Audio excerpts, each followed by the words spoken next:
Hey, yo, what's good, what's good, what's good? Welcome to Reflections of a DJ, the R.O.A.D podcast presented by DJ City and Beat Source. This is the special LA edition. The R.O.A.D podcast is taking over Beat Source offices in LA. We're back. We're here for the week. You know what I'm saying? And we got a special guest. But before we get into that, I'm your host, DJ Crooked. We got DJ Never here. Yo, what up? We got DJ D Miles. What's good, what's good? We got Jamie the Great. Yeah. And we have a West Coast radio legend in the building. You know, he's bouncing around everywhere from, you know, Arizona to Las Vegas to Tampa, Florida to LA. Yep. And, you know, he's entrepreneur, soon to be, I don't know, have maybe a multi-million-dollar shroom business, you know, What around did the Brian corner. Sampson tell you? We got Bootleg Kev in the building. Yes, What's sir. good? Yes, sir. Yeah. We finally got you on here. We've been trying to work this out for a minute, man. Yeah, you guys are dope, man. I think what I appreciate about what y'all are doing is it like really pushes the culture forward, you know? You guys have been doing it for a long time. Yeah. man. So I've been a fan. You guys have been killing it, man. Really? Thank you. Yeah.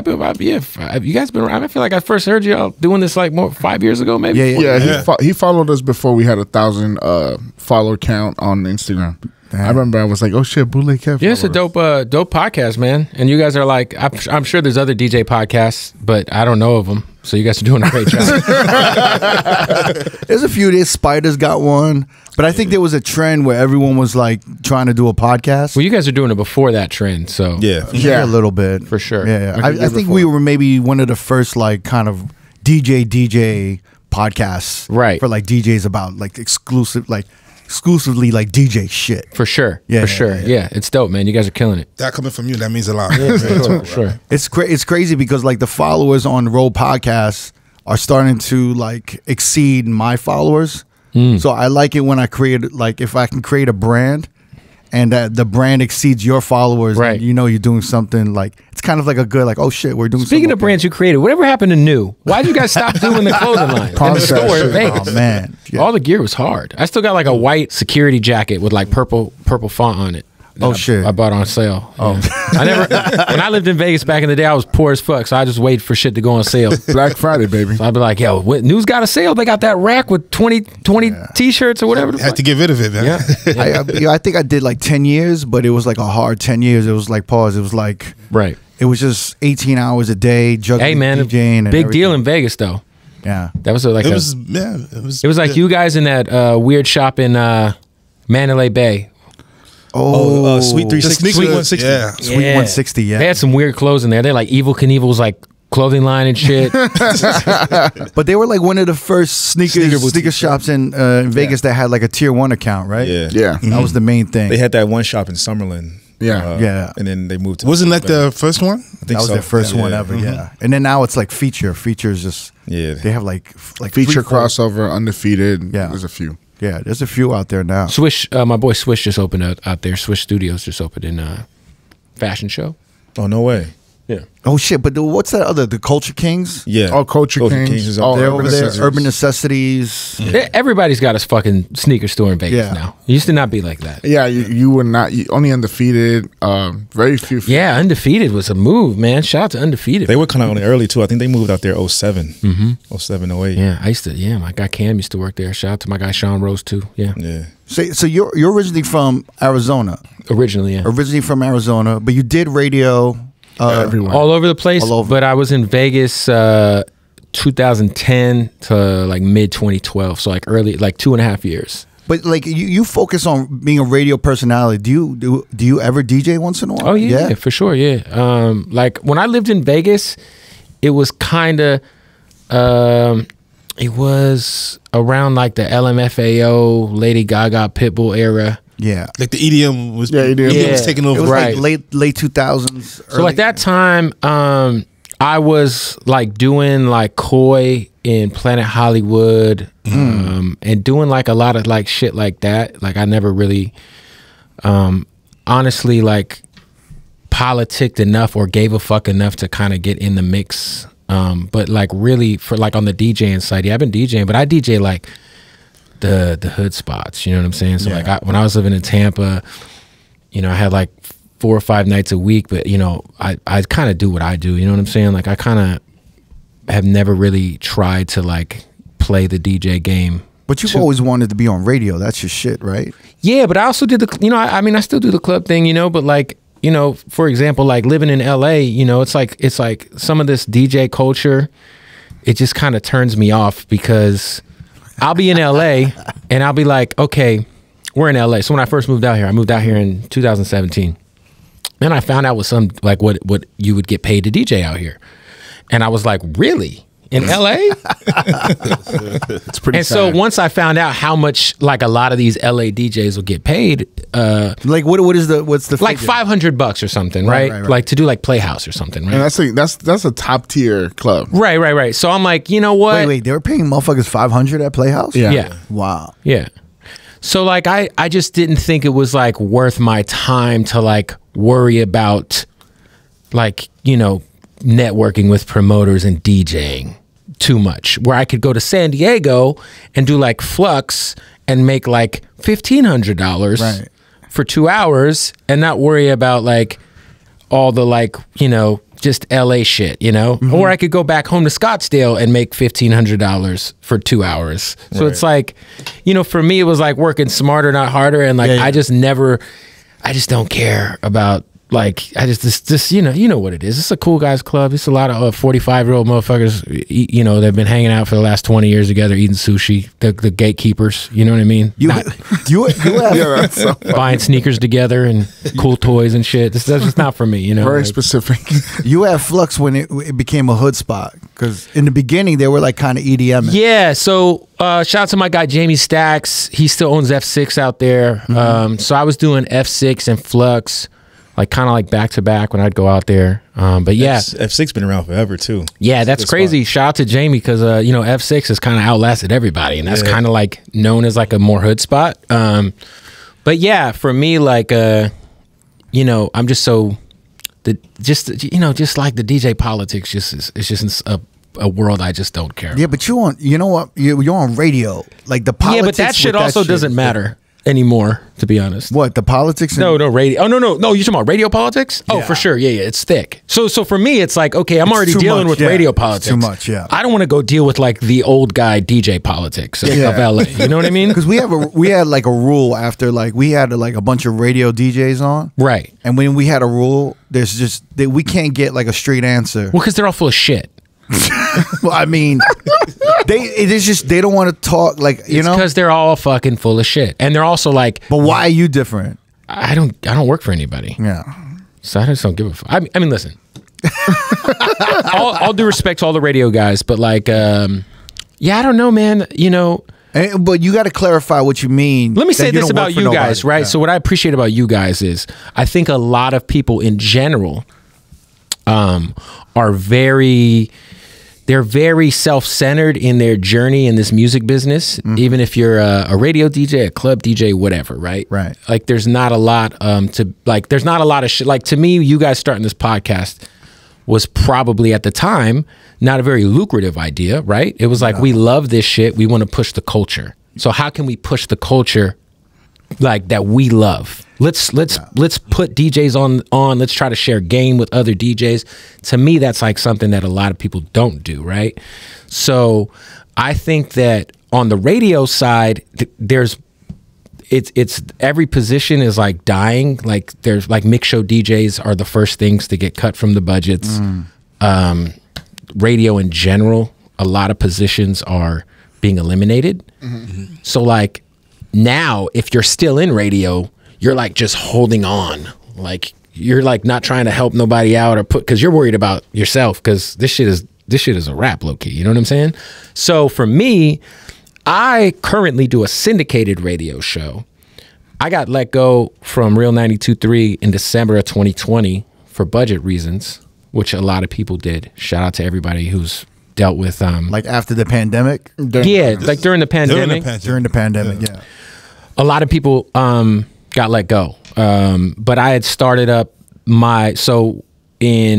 obviously pandemic happens in March. But not a lot of personalities get let go, right? Yeah, fuck yeah. There's not, I mean, maybe not that like, maybe not in the markets you're checking for, but like across the country. Yeah. Fuck yeah.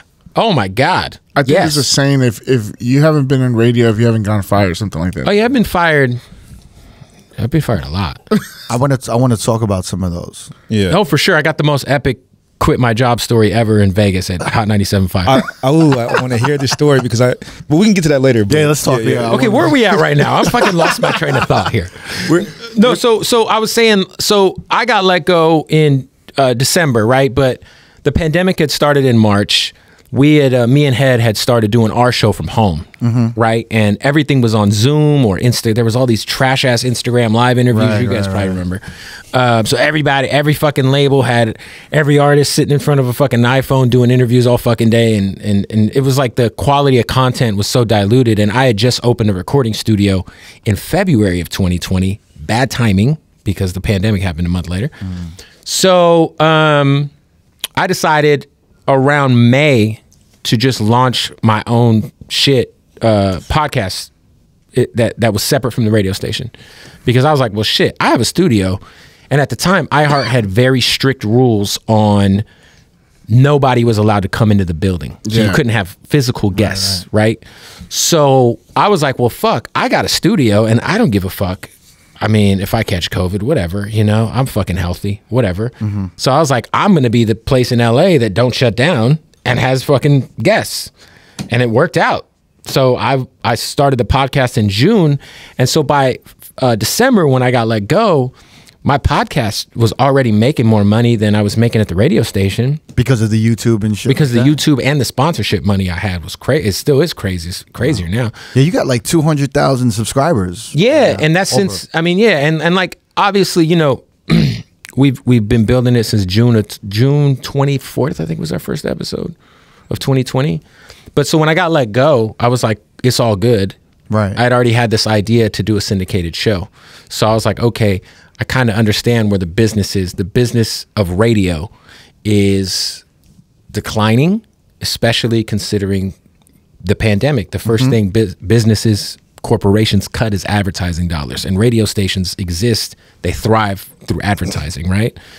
So I was like, well, if I create a syndicated show that is like a solution for all of these radio stations across the country that need shows because they can no longer afford to pay their afternoon guy or their night guy or whatever. Instead, they put my show on and they give me commercial inventory.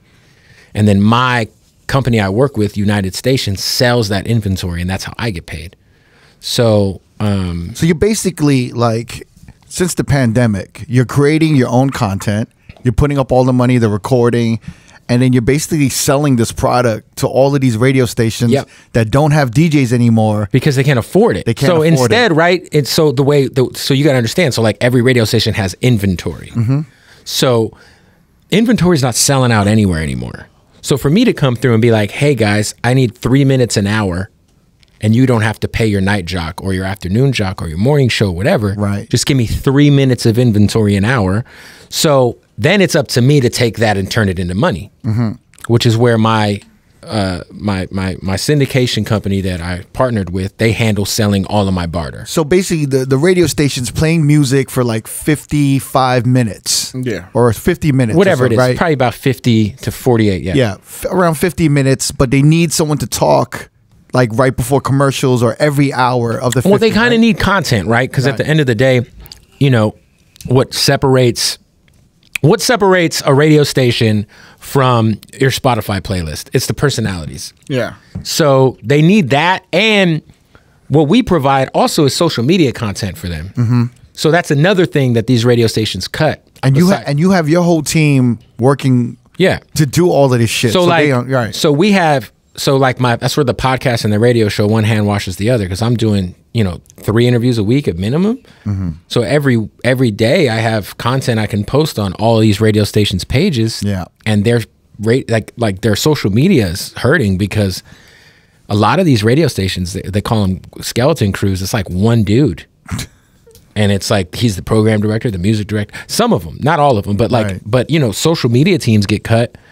It's like one person handling like 6 stations, and no one in the building is creating original content. So they're posting like, you know, random pictures of like fucking Drake or, you know, just some like real generic, Very like, gossipy shit that doesn't work, right? So it's like, cool, now not only am I providing to you a radio show that you need, but I'm also providing to you a social media content that you also need, because that helps the station. And, you know, so we kind of like help on multiple fronts. And yeah, it's been growing. You know, our biggest affiliate is LA, Real 92.3, the station that let me go in December, brought me back less than a year later as the night show. So, you know, and that's, you know, speaks to like DJ Ayo and Doc Winter. Like, I wasn't like somebody who was like fired. I was somebody who was like a product of a company-wide cut. Layoffs, right? So they're, you know, I didn't take it personal. When I got let go, I was like, this is great. My wife was crying. I'm like, well, this is amazing. I was like, now we don't I don't have to go to the fucking radio station every day for 6 hours. I'm about to turn up. Like, I realized how much money I could make with more free time during the pandemic when we were doing our show on Zoom. Because me and Head would knock our show out like 2 p.m. every day, take an hour. And I'd be like, shit, now I don't have to go sit in a studio for 7 hours. This is great. It opened up so much time, and I was able to turn that time into just other shit. You know what I mean? And that's what I'm doing now. Like, I can do my radio show from anywhere. I record it the day before it runs, and sometimes it's in a hotel room. Sometimes it's in my studio. Sometimes it's in my studio at home. Sometimes it's at my parents' house in Arizona. Sometimes it's wherever the fuck it's at. You know? How many stations are you syndicated now? So now we're about to announce our 16th, 17th, and 18th stations on Monday. Damn, man. Yeah. That's All great. the markets. Wait, so like you're getting paid from every station, like kind of like I'm every getting- day. Yeah, for sure. It's like royalties, like just coming in. Yeah, so essentially, I have a network that I pay a company to go sell my shit. So the bigger my network is, right, the more money they get from me. So now I got 3 new stations and X amount of audience added to that network, X amount of minutes in prime, whatever. So now I make more money. And you're doing this independently, right? Yes. It's crazy. I mean, I got some fat Filipino fuck named Brian Sampson who helps me out. We all Shout out got to Samson. that steaming pile of dog shit. I'm curious about this because you know, some motherfuckers have been approaching us to do kind of similar to what you're doing, Right. But to start it with like one station. Well, weren't you guys? Well, no, I don't want to put your guys' business out there. Didn't they approach you guys about doing something at? Yeah. Yeah, you guys would be better than other syndicated weekend shows out there. I don't know. Yeah. Like I just curse too much, and we're you know we. Say I mean, dumb but it's shit, you know? pre-recorded. Yeah. So it doesn't matter. I don't know. I mean, I might talk to you a little bit more about that. But the reason why he approached me and he was thinking it was possible was because there's no new radio personalities. Yeah, like there's no young motherfuckers that are like, I want to be on the radio. Like I want to. Yeah, you know what I'm saying? It sucks. I mean, and it doesn't necessarily suck because at the end of the day, everything is relative. Like, you know, people don't want to be on TV anymore. They want to be YouTube people. You know, Right. Yeah. It's the same shit, man. So it's like, radio is still an important medium because it's free, and it still reaches the most amount of people collectively as more than any other audio platform. It's just that it's the impact of those it's a lot of passive listening. It's a lot of getting to the Uber, shit's on. Right. But the advertising dollars have shrunken a lot just since the pandemic. Well, the biggest problem is that all the revenue and all the listens are coming from some type of vehicle, right? Transportation. Right. Oh, yeah, for the most part, yeah. Because like I don't know anybody who streams radio stations besides like radio nerds. Yeah.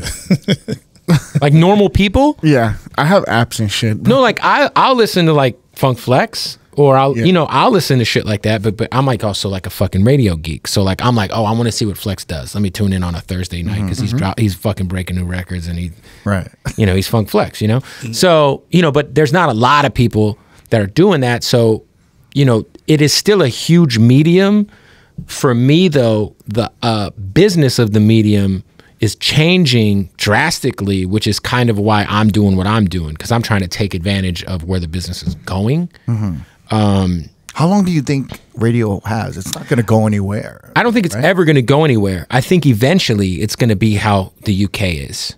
So they got like the BBC that's just everywhere, and they're just like BBC One. I think eventually there'll be some form of that, more just like nationalized radio.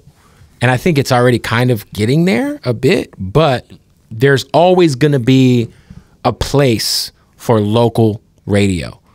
If you're a sports fan, you know, like me, I'm an Arizona Cardinals fan, you know, which is a terrible idea, but I am.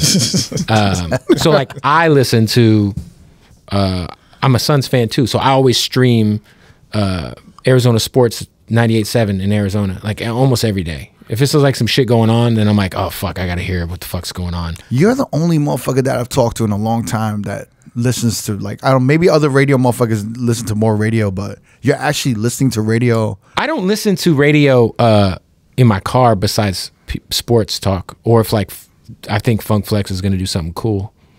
Otherwise, I'm on sports. All I listen to, like legit, is sports talk podcast. Bill Simmons ESPN, and fucking Joe Rogan. Because the reality is no one really listening to, like, on their phone, no one's listening to a radio station unless a clip arises. Right. I mean, listen, I'm gonna be honest, like I'm fucking.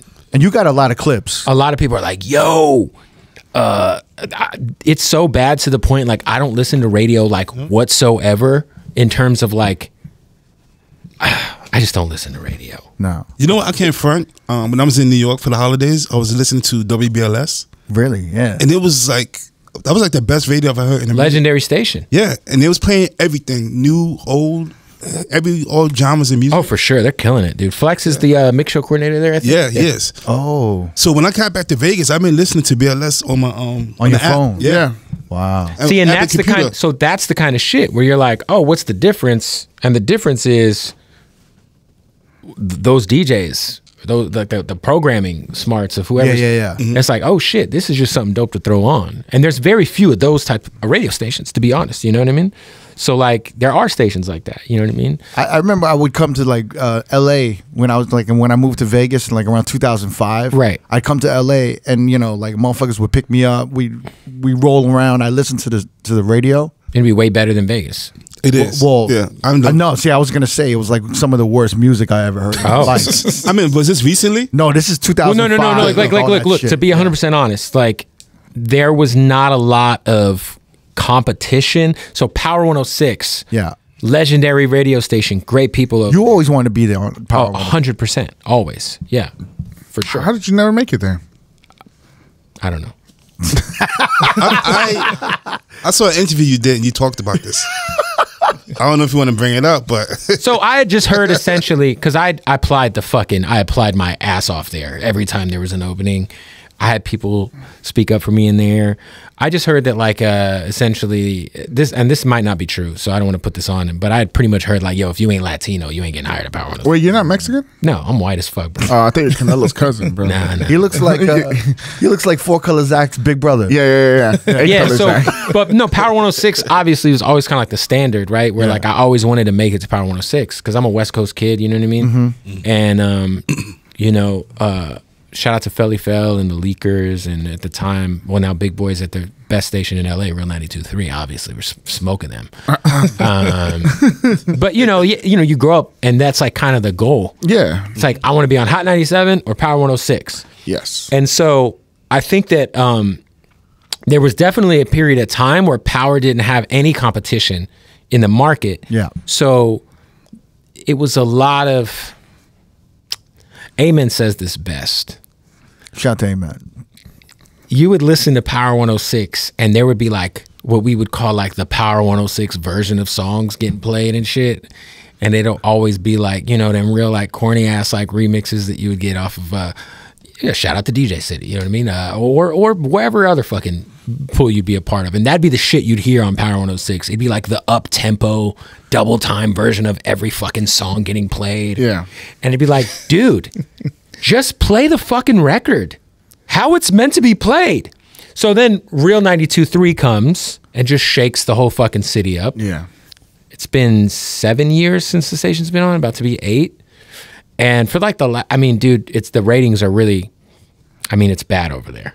You know what I mean? What he's talking about, Power. I actually, Jamie kind of... You know what I'm talking about, right? I lived through it. Yeah, I was going to say, I lived through that. I would listen and it would be like a specific like Lakers version of it would just be like a lot of like fucking... No, it was at a point, it wasn't where hip hop lived, it was where hip hop lived. Yes. Where So, hip hop lived. The hip hop, because it was all remixes and it was all And it was working for them. No, it was By all means, right? The G6 song did not stop playing. Shout out to Far East Movement. My guys got paid, man. Salute to my guy Kev and Vermin and those guys. But that kind of shit was definitely... It was just up-tempo. Yes. And it was like, okay, well, is this the hip-hop station or is this like the... It was a weird time, though, right? It was a weird time. It was a weird time. It was, to be fair. Because a lot of stations were doing that. There was but it was also... It was like... Sorry, it was like, you don't know if you were listening to Power or you were listening to Kiss FM. True. Because it was so alike. But there was a line in the sand at that point. So like even with DJs in nightclubs. Oh, I know. Are you going to stay with hip-hop? Or are you going to... Shout out to my guy Franny. Francis. The only motherfucker in Vegas that I knew EDM. that was like, I'm over here and we're at fucking...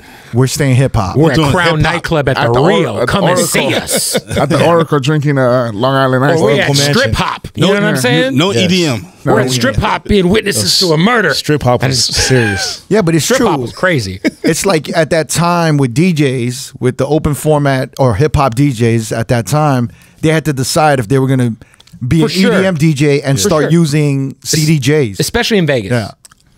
In Vegas, it was like a hard line. Yeah. It was like, you know. Actually, those guys never really fully crossed back to hip-hop. That's why I liked Hayes, because Hayes was kind of like a nice mixture of the two in terms of like... Did you like Hayes? I didn't mind Hayes. Really? Did you ever go to Poetry? Yeah. No, that was before I lived there. Oh, that's right. I think Poetry closed in 09. Yeah, so I moved there in 2010. So when I moved there, it was like hip-hop wise, I don't even remember where we were at the time. Dude, it was all off-strip stuff. Dog, I was doing a fucking club off of fucking Sahara and fucking... You know where the Green Door is, the sex club? I do. In that fucking parking lot. We had fucking broadcasting that motherfucker. And that shit, shout out my guy DJ Pound. That shit was interesting. Is that what you did? I remember you did a J.Cole interview. Yeah, I interviewed Cole in Vegas a few times. Yeah, because I remember you had one of the only like Cole Vegas first. Yeah, he came and freestyled on my show. Over the Nas. Freestyled over Nas. Yeah, that was in 2009 or no, that was in 2010 or 11. Yeah, it was 2010. Yeah, and it's funny because he did my show, and then that night we went and partied at Hayes. At Hayes. Yeah. You had like old arrow footage of the fucking performance. Did he perform that night? Yeah. Yeah, he did. I DJ'd that night. Yeah. Yo, you were there then. Me and Jamie, we were there, right? Yeah, that's when you took me. Yeah, I took Jamie. That's crazy. Yeah, but like Bootleg Kev only had like, it was a weird shit because he had like the only hip hop like radio fucking... Yeah, those days I was kind of like the only guy taking advantage of YouTube. It was me and a guy named Peter Parker in Minneapolis, and then Rosenberg was doing pretty good with the YouTube shit as well. But like, you were leading the way with for sure. I just had my dude Baby Joel or my boy Ron Dizzle standing in the corner with one of those little fucking flip. Yeah, with the flip camera, it was like really bad quality in the video, but you got. But at the time, it was like amazing. Amazing. I was like, yo. I was part of this thing called J.Cole fan club, and oh shit, you're one of those, huh? Yeah, your shit was being played a lot there. Yeah, you and Nico Blitz would get along. My DJ on my show, he's said some very suspect things about J.Cole. We're putting past, but yeah, your shit was on that forum so much. Yeah. So like, Cole, Big Sean, Kendrick, all them dudes, man. Like I have a Kendrick freestyle where he's rapping over fucking Hail Mary. In 2010, it was like you do the freshman cover and then you go see Bootleg Kev. No, a lot. Kendrick was on my shit before he was on the freshman cover. Yeah, back in like Section 80. Cole too. No, way before Section 8. He was like on the overly dedicated shit. Oh wow. Yeah, no. That was what was dope about Vegas is Sharita. Shout out to Sharita. She let me do an underground hip hop show. That was a part of my gig. I was like, look, I'll fucking eat shit with this shitty money you're paying me. I just need on Sunday nights. I need to be able to play rap shit. 8 p.m., yeah. So me and my boy DJ Sam I Am and Ron Dizzle. Shout out to Sam I Am. And we would just edit songs every week. We'd self-edit all this shit off the blog era. Shout out to Two Dope Boys, Shake, Mech, all those guys. And we would fucking play that shit on the radio in Vegas. And I wasn't even allowed to have guests up there. So I would just fucking sneak motherfuckers in there after hours because Sharita's a psychopath. So no, she really is like super crazy. So now we're getting into the Lady G Sharita. Yeah, no, Sharita was a lady who took a chance. I always got love for Sharita, even though she's a crazy person. She knows she's crazy. She knows I'm not saying nothing out of pocket. But she probably has to be crazy. Oh no, she's like Putin. Can I say this story, because I don't know if this is all the way true, but this is just what I heard through the grapevine, how she obtained the radio station. Here, I know what you're gonna say. Yeah, it's true. You want to tell it? Go ahead. No, go ahead. I'll let you tell your story. Apparently, I don't want to be the one to tell it. Apparently, she was a stripper, and she gave the right lap dance to this dude, and he was like, "I have a radio station. Do you want to run it?" Oh shit! So only in Vegas would that happen. So Crazy Horse 2, which is still there empty. They tried to reopen it like 10 years ago. It didn't work out. I think they just knocked it down. Unfortunately. Yeah. Did they knock it down? Yeah, they just knocked down one of the Crazy Horses. Like, so, from what I hear, R.I.P. Sharita was an entertainer. Yeah. And the owner took a liking to her. And when he decided to start, and the owner's name is Will Kemp. Now, this is hearsay. I know Will's allegations. I don't know if this is true or not. I mean, everyone says it's true. But the owner of the radio station is a really rich, successful lawyer. Very, very successful. That whole corner that KVG's on, he owns that corner where McDonald's is at, and Panda Express and all that. That's his corner. He owns that whole fucking corner, right? And he's very successful. So he bought radio stations, KVG, and then the other one, I forget the other one's called, and wanted to make it hip hop. So I guess from what I understand, Sharita was the only person that knew the music that he knew. And she was there for years. Very, very long time. I mean, I don't know the dynamics of the situation or their relationship for sure. I mean, they must have had a great conversation though, right? With that dance, for him to be like, "Yo, you're the one to run my shit." It could have been a dance. It could have just been they were friends. Right. I don't know. That had to be some dance. The rumors are it was such things. And I feel like it's just the dance. They had to have been talking about something where he was just like, "Yo, you know a lot about what the fuck you talking about?" Right. So Sharita, you just think that was just the dance, and he's like, "Yo, run my station." So eventually. But the dance led to this to happen. She kept the job for a very long time. Yeah. So eventually, first of all, shout out to her because she actually had a great eye for talent. She had Just Incredible there, Franzen, myself, fucking Mia Moore. I mean, dude, CeCe, just tons of J. Cruz. Oh wow. I mean, she had like a great ear for talent for sure. Like throughout the years, I'm like, damn, a lot of real ill motherfuckers went through that station, and that station changed my life. Yo, he's a smart man. He did, you know what I'm saying? Yeah, no, that station did change my life though. So shout out to Sharita. You know, she was probably the most stressful human being I've ever worked for, and she could suck at times for sure. She was not the nicest person. Yeah, but she also wouldn't fuck you though. She would tell you if she was gonna fuck you, and I mean that. Figuratively. Of course. She would be like, yo, these ratings need to get up or I'm going to post your job. And then she would post your job. Wow. And then she'd be like, hey, just so you know, your job's going on All Access tomorrow. Have a good fucking show today. You know what? I pray. Damn. I pray. That's what happened. That's what happened with Jay Cruz. At the time, he was going by Jay Noise. And she posted he was doing mornings. And she posted his fucking job. And he took that and was like, fuck it, I'm gonna go see what's up in LA, and then ended up doing nights in LA. Wow. I mean, I pray that I'm a businessman that could find talent like a Sharita and put her in a position like that. No, Sharita did a good job with this. I mean, she did a Sharita job with the station. And to be fair, it is the heritage hip hop station in the market.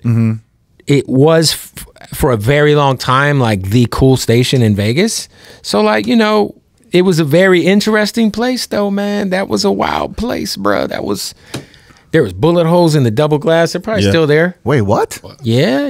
Somebody got shot right out front. I won't say who it is. My boy got shot out front. Yeah, it was a very lively, parking lot there. Yeah, and it's kind of hidden, so you know. Yes. Wait, when you were in Vegas, who were you hanging with at the time? You were with Franzen? I wouldn't say I necessarily hung with Franzen. Me and Franzen were super cool. I'd go to his stuff, and he was super nice to me. I really kind of kicked it with my crew, man. My boy Ron Dizzle. Shout out to Ron. That's the homie, man. I just saw him at the Bad Bunny concert. Yeah, so me and Ron were kicking it tough. And then Sam, because Sam's from Phoenix too, right? No, Sam's from Boise. So Sam I Am. Okay. And then like guys like D Money and K Playa and Mizzy Matt and those guys. But yeah, I kind of like, in terms of kicking it with people in Vegas, that's what I'm saying, bro. I'm like historically always just kind of been to myself, you know what I'm saying? So like, you know more than anybody, you guys know, like that fucking Vegas DJ thing was like really like, it felt like it was a lot back then. Well, explain. I just mean like just like the fucking, there's like all these like management companies. This is like peak scam artist era, right? Right. There's like every fucking club is owned by a club group, and then they got their like people. It was some clicky shit, right. And I just was like, dude, I'm just trying to feed my baby, and I you know, I was getting money, you know what I mean? But I was getting money in my way, but you know, not a lot of money either, you know what I mean? But at that time, like, or there was a guy named Jay Swan, who was like a fucking sick ass DJ back then. I put him on the air in Vegas because I was the mix show coordinator. He was like, shout out to Jace. He was kind of like the one dude. It was kind of like in the mix. He was doing a lot of shit at Encore, and he did Hyde as well. Hyde. Yeah. So he was kind of my boy who like was kind of plugged into that shit. But I never like really got into it, man. To be honest, like I was just like having fun. I mean, when the like and Molly Mall, I was with Molly Mall a lot. Molly Mall, yeah. Oh yeah, you at the cribbo? Damn, Molly Mall was. Oh yeah. That look told us a lot. Oh yeah. Molly Mall was running shit. Yeah, like monkeys and shit. Molly Mall's probably the most, and like I know he's in jail right now for some shit that, you know, whatever. He's like the most selfless dude I ever met. So Molly Mall, I've done a lot, or he's done a lot for me. Never asked me for shit. So shout out to Mall. Molly, I mean, he was notorious at that time. Yeah, that was his era. Yeah, I mean, I brought either me or Franny brought most of the rappers to his house for the first time. Really? Yeah, I brought 2 Chainz over there for the first time. How did you meet him? Through the radio station. He was a rapper, wasn't he? I mean, he probably was back in the day, but he's a producer. So he's a producer. I mean, you know, he produces beats in the way that Diddy makes beats. He puts people together. He had that one song with was it Drop Bands on him? With Tiger, no. He's produced a lot of big records. Yeah. Like, let's be clear. He's got, as a producer, plaques. For sure. You can look that shit up. I heard about Molly Mall because of Tyga. When Tyga was popping. Yeah. Well, Tyga used to live in Vegas. Strip hop era, Rack City, Tyga was living in Vegas at that time. Yeah. I didn't know that. The first fucking... I heard Tyga was from Vegas. No, he's not. But the first Rack City video, the first version of that video that was on World Star was shot at Strip Hop. Yeah. Yeah. No, Molly, I met him at the radio station. Lupe Fiasco was there. And this is when I kind of first started there. And I'm like a fucking huge Lupe fan. This is like before Lasers came out. And I pulled like a random fucking in-hallway interview with him. It's still on YouTube. But like Franny's like the plugged up dude. He's like the mafia in Vegas, you know what I mean? So Lupe comes to Franny's show. Right. And I'm just like the new kid who just got hired. My last gig was in fucking Boise, you know what I mean? So I'm like, yo, fuck, I ask you 3 questions on camera. And I met Molly Mall outside. He was in his Maybach or whatever expensive car. And then the next time I saw him, out of nowhere, because I was doing the night show. It was like 7 to 11 or 7 to midnight. Fuck, 4-hour shifts. Yeah, right. Not a fucking KVG. It's like 11 o'clock before I get off. Fucking Maybach pulls up, and it's Molly Mall. And he like knocks on the window. And I'm like, yo, what's up, bro? And he's like, hey, I got to take a shit. And I was like, all right, come in, man. So I let him in to do his business, you know, and he was like, hey, what time are you off? I'm about to be off in like 45 minutes. He's like, come to my house. I was like, all right. And I went to his house, and he fucking gifted me like a monkey and shit. No, the first no. But he did me and my boy went over there. I think it was me and Ron. And this is not a regular house. No, it's probably a compound. His it's crib. A mansion. But the first time I ever went over there, he gifted me like a fucking bracelet that was like iced out, bro. Like he took me into his bedroom, pause, you know what I'm saying? He was like giving me a tour of his crib. So he was like, yo, this the house, you know, this my closet, whatever. He's like, as a matter of fact, let me get you something. And he opened up his little jewelry thing and he handed me a bracelet. I was like, oh shit, all right. And you just took it? Wow. Fuck yeah. I would have never taken that shit. I would have been so scared. Just for letting them take a shit. Oh my God. Nah, but especially in the bedroom? But like, no. Like, let me tell you something. Molly Mall is the most selfless, nice dude ever, bro. Like, anytime I ever needed anything, when I was first coming to LA and doing weekends at Rio, I'd pull these like missions overnight here and I just stay at his house in LA, you know? So like Maul, he's had some crazy parties, man. Fuck, his house was lit. Look at this motherfucker's face. No, right? Just going through. Man. I've heard some. I've heard rumors about Molly Mall. I would say they're probably 50-50. There's so much untrue shit out there about them, but some of it's true, you know. I remember when I came out to Vegas at Molly Mall first. I'm from New York, so when I hear Molly Mall, I'm thinking you're thinking of the fucking the Juice Crew, Yeah. Symphony. You know what I'm saying? Right. I'm thinking that, and then they're like, "No, Molly Mall. He's like a big ass pimp here in Vegas." He had a successful company. Yeah. You know what's funny? I swear to God, I went to this like 2-year span. Yo, where I kept meeting girls, and I'm like, oh, so where are you staying? Like, oh, I'm staying at Maul's house. I'm like, oh, okay. Yeah. I mean, he had a good company. You know, there's certain services that he provided legally. Right. In Vegas. But I feel like Vegas, there's like more of a trend of pimps. Oh yeah, the culture out there is lit. Yeah, so I love crazy. it. There's this one pimp who actually lived in my condo. Mm-hmm. He was in a wheelchair. It makes sense. And you know what I'm talking about? I know exactly what you're talking about. He would go to the nightclubs. Yeah. Yeah. And I remember Where do you live? Yeah. We'll bleep that, but yeah. Yeah. Oh, you were at the fucking stripper haven. Woo, you know how many bitches I fucked? What? That's where you lived? Seriously, that's where he lived. Oh shit! Yeah. You're lit. That's where we record. Oh yeah, yeah. You're in the mix, bud. Fucking, I've been at that 30, 40 times with a bitch. Just God bless that place. Well, you know that there's apartments there where it's like 7 strippers at once, just renting out rooms like for 2 weeks at a time. Okay, so the wheelchair pimp, he lived on my floor. Okay. And you could tell it was his door because when he opened his door, the bottom of his wheelchair would hit the door, so it was like scratched up where the wheelchair would hit. That's crazy. But like, yeah, you would always smell weed on the floor. Yo, I remember I used to run into him in valet, and he had like the illest whips. He did. And I'm like, yo, this is crazy. I saw him smack a shorty at the bar. In this wheelchair. In the club, in the nightclub. No, Vegas is I miss it so much because I used to there used to be this pimp bar called Kelly's Casino. There was a pimp bar? Yeah. So next to Little D's, so Little Darlings, there's like a 7. Wait, you call Little Darlings Little D's? Yeah, of course. Shit. I've had many a fellatio. Okay. Great place. Yo. I heard about that spot. So the only reason I used to go there is because my boy Ron Dizzle was not 21. So it's 18 over. 18 over. Right. So before my boy turned 21, we could only go to a few places.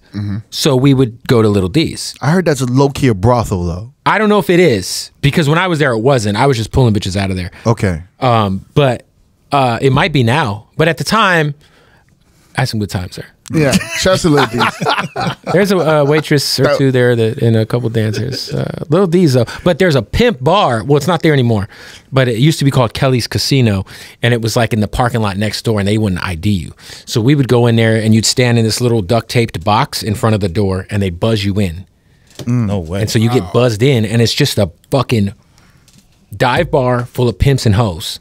Never heard of this place. And so you go in and they wouldn't check your. So we'd go there and get fucked up, and then go over to Little Darlings and get weird. Yeah, shouts to Little D's. That was the first strip club I went to in Vegas. But yo, like a pimp bar got to be a little dangerous, right? You got. For sure. You gotta I mean, dude, careful. look, we're talking about Las Vegas, bro. I lived in Northtown for a little bit. You know what I mean? Like Vegas is fucking lit, bro. He lived in Northtown in Vegas is like what? Like Compton? I lived like for Vegas slumps. For a few months, I lived like kind of by Texas Station, and then I moved to like Cheyenne and the whatever freeway, but that is off the 95. Yep. And then I moved by UNLV. I was right by that's the hood, the Blueberry shit. Blueberry Hill. I was right there, and then I bought a house off of Craig and the 15. Okay. So my first house I ever bought was in Vegas. It was off of Craig and the 15 by the Tommies, over the Cannery area, right? Yeah, but kind of by the Cannery. Yeah. So I lived like off of like it was like the last exit before you would go to like EDC or whatever.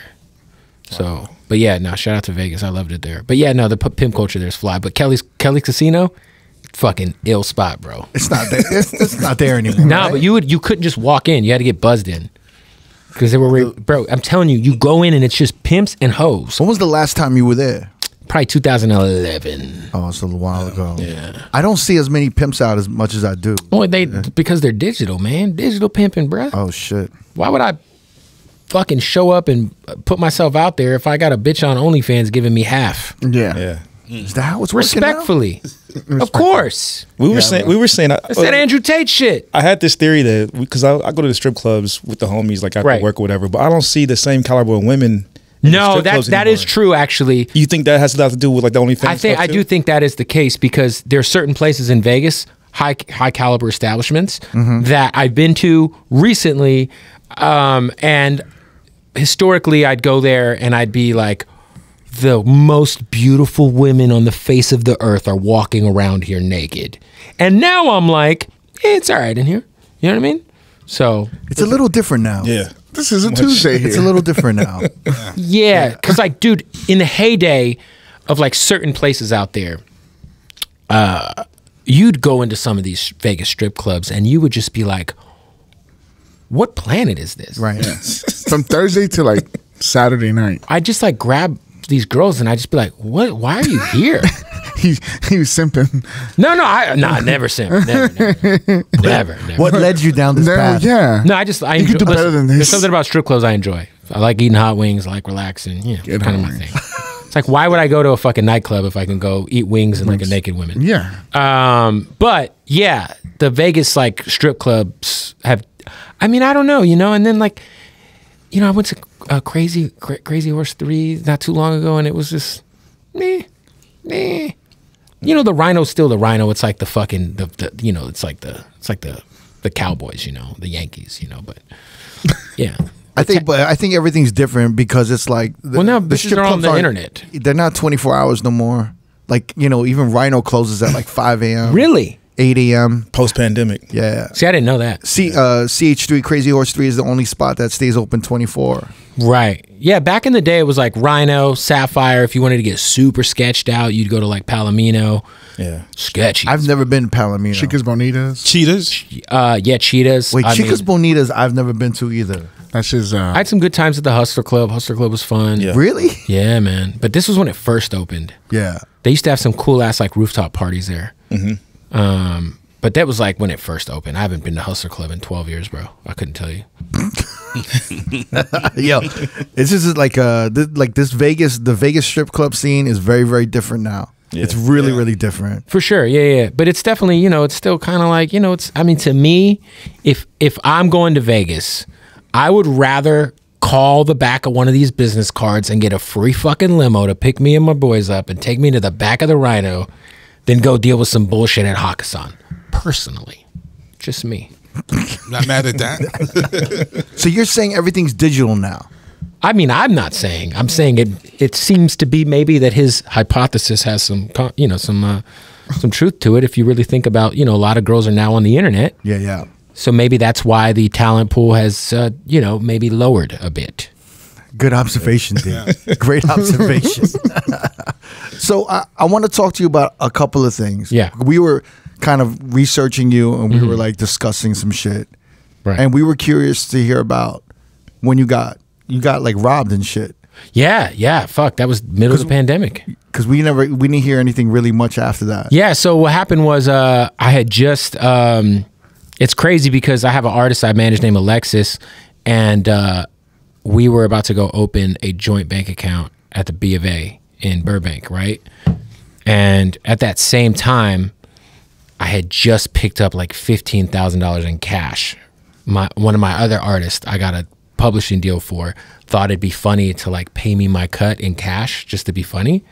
So I went, shout out to my guy Billy. So I went to Billy's house and picked up all this fucking money, and I had it in a fucking blue bank envelope, right? Like, you know, the zipper. Yeah, the leather ones. So me and Alexis, we started a publishing company together, and my dude Alexis is probably he's like a child, you know, he's like 25 going on like 12, you know. So never really had like a real bank account. So we go to Bank of America to open, and I'm a customer there. So I'm like, hey, we got to open an LLC account in both of our names. And they ran his name, and they're like, well, he's not allowed to ever get a bank account here. Damn. Wow. And I was like, well, fuck. And I don't know if you guys remember during the pandemic, the lines at the bank were super crazy. So I was like, that's cool. I would like to deposit this money into my account. And she was like, yeah, you could do that, but you got to go wait in the line. Oh, shit. And the line was fucking crazy. And I was like, you know what? Fuck this. So we left. And little did I know there was like a lookout lady in the line. So we left and some chick followed us out and got into a car that followed us from the bank to a gas station because I got the gas station footage. Alexis stayed in the car at the gas station, so they didn't get us there. We go from the gas station to the UPS store to get something notarized. So both of us get out of the car at the UPS store, and I have that money in the trunk, like under the fucking, like where the tire and shit is. Right. These motherfuckers, we were maybe inside of the UPS store a minute or two, and I look outside, and I'm like, hey, bro, I left my window down. Here's the keys. Go roll that shit up. And he comes back. He's like, bro, they broke in and took everything. My backpack, the money, everything. So... when was, what month was this? This was in June of 2020. So June or July. Probably, it was June or July. Shit was starting to get hectic and sketchy out there. Yeah. Right. So I'm like, fuck, man. That's a pretty big L, you know? Because you went on Twitter on some, like, you wanted the laptop back. Yeah, I was like, keep the money. I just want my computer, you know, because I had my passport in there and I had just a bunch of shit on my computer that, you know, I hadn't backed up, you know, like pictures, and I had my GoPro in there with like vacation footage of me and my wife and shit. So, yeah, so I like went to the gas, because I was like, okay, if they followed me from the bank, they had to have followed me to the gas station. So I went to the gas station and I paid the dude to give me the footage, and I fucking saw the car. It was like a little Ford, not a Focus. It was like one of these Ford, like small, like kind of little mini SUVs. And then the police pulled up footage of the girl following me out and getting into that same car. Damn. And then following us in the car. So someone had just hit a fucking stupid lick on me. Fuck, man. So you never got nothing back? And I had like money out in the streets too. I was like, hey, look, I got $5K for anybody who could get my shit back. Like, for sure. And I had the fucking, dude, I had the license plate, kind of. It was so, like, from the footage I got from the gas station, but dude, we could not, like, for the life of us, pull up the plate number. It was like not clear enough. I tried every single, bro. I sent my boy's brother-in-law is like fucking head of the CSI shit in Chattanooga, Tennessee.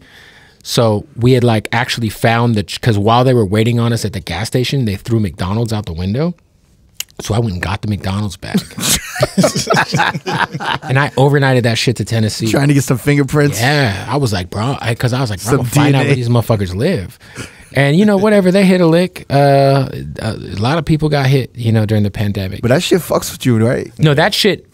So there's twice in my life that's happened to me. Once, the only other time I got, me and Sam I Am's hotel got hit in Lake Havasu, and both of our laptops with all our hard drives got stolen. Wow. Oh, shit. And I understand how people could like want to kill somebody, because I was like, bro, I'll take somebody out right now, bro.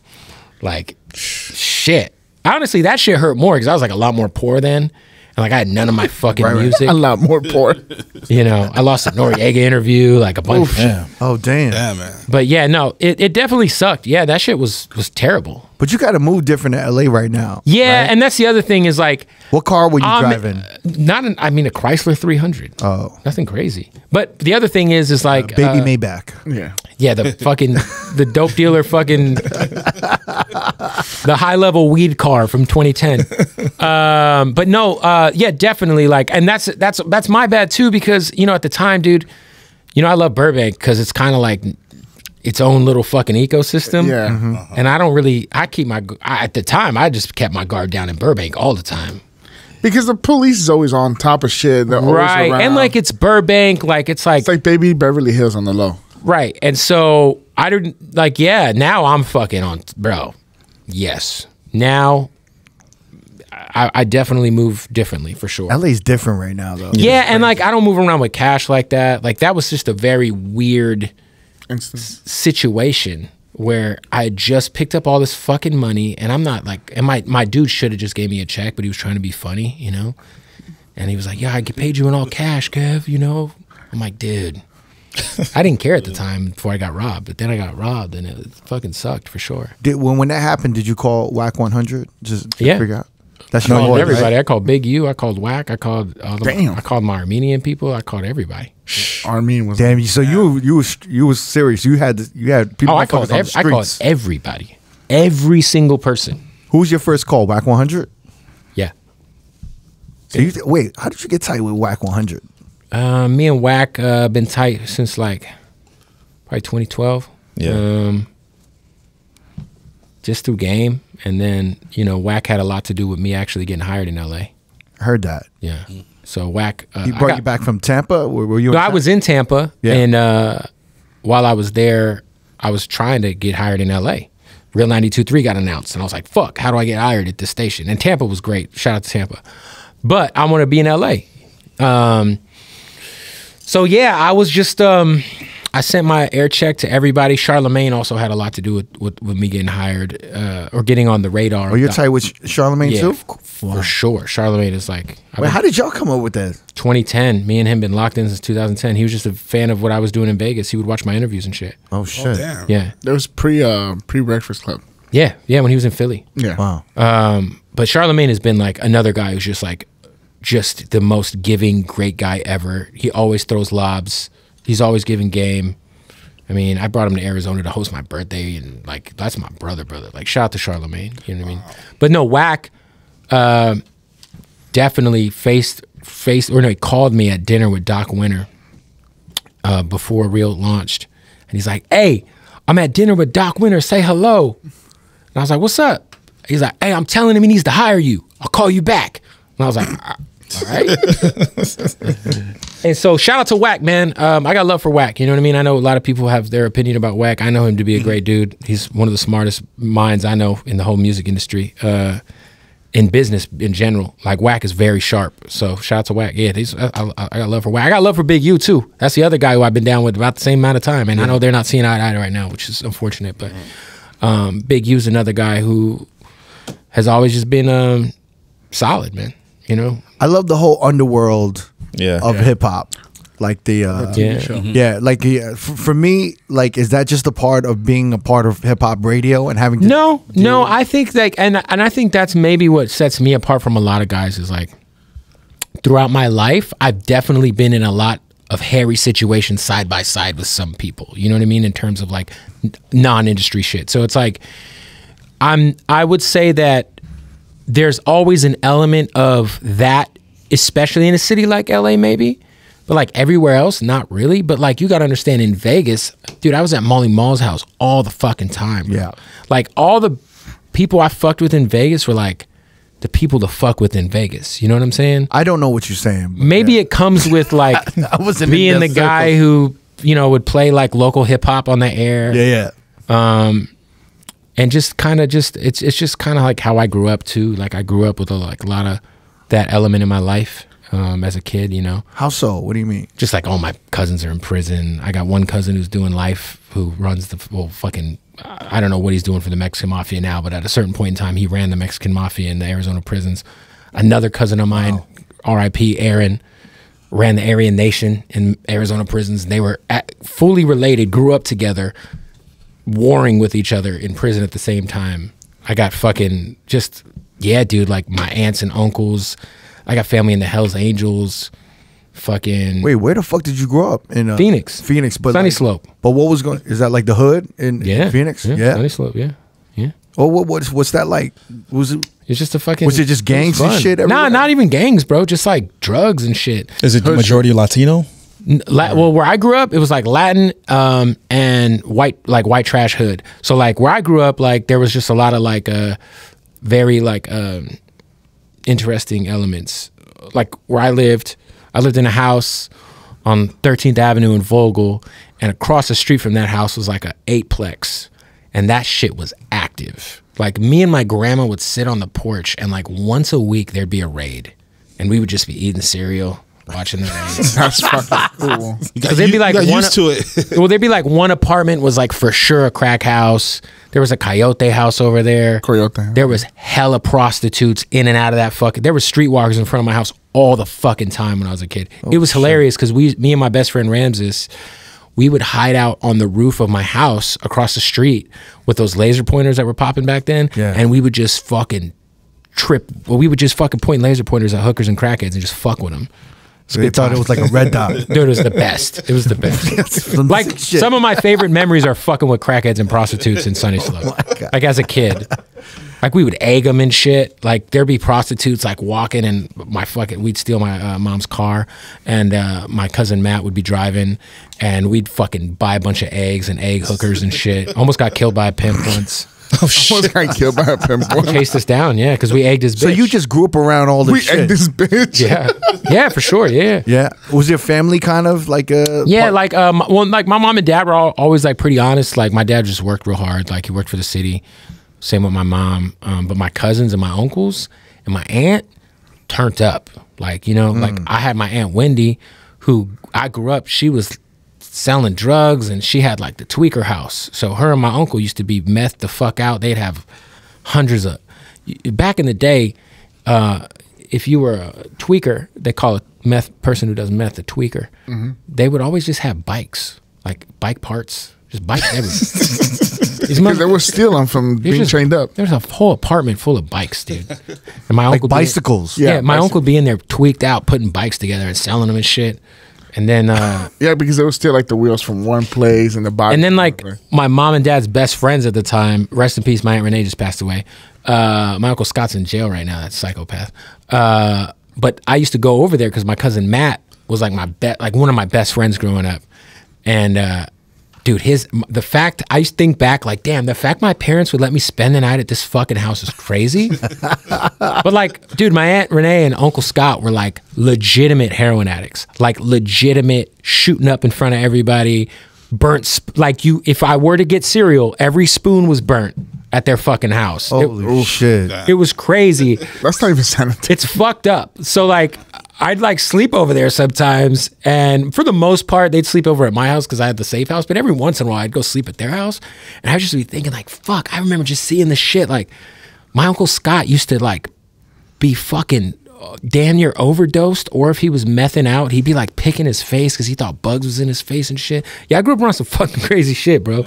So like, I guess growing up that way and then getting involved in the hip-hop shit, like, or the radio shit, like, I mean, dude, yeah, that's just kind of...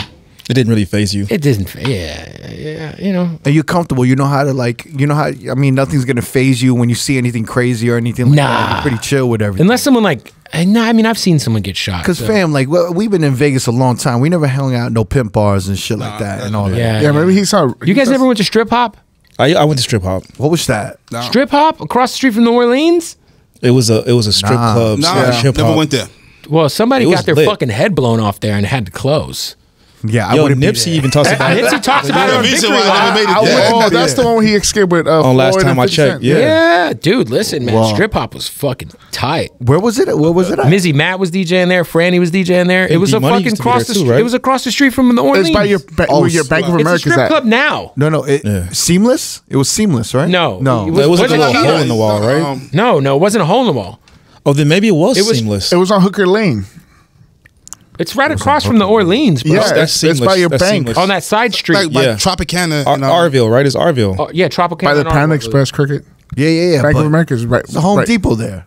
Nah, bro, No, it's still before there. that. It's still a strip club. Yeah, it's Before she's that. talking about I just drove seamless. by it like fucking 6 months ago. So they Still had a strip night club. called Strip Hop? Yeah, and it was like the illest shit ever for like a year. It was For 1 year? What year was this? 2011, 2011. Nah. That shit was legendary. I feel like that was Everybody the was in only that place- bitch. 50 Cent was in there. Rick Ross was in that motherfucker. Really? Oh my God. Floyd Have used you to be heard in about there. Floyd was in there all the the first time I'm fucking hearing time. about this one. Yeah. Nipsey talks about it on last time I checked. He says that he escaped with 50 and Floyd in their car.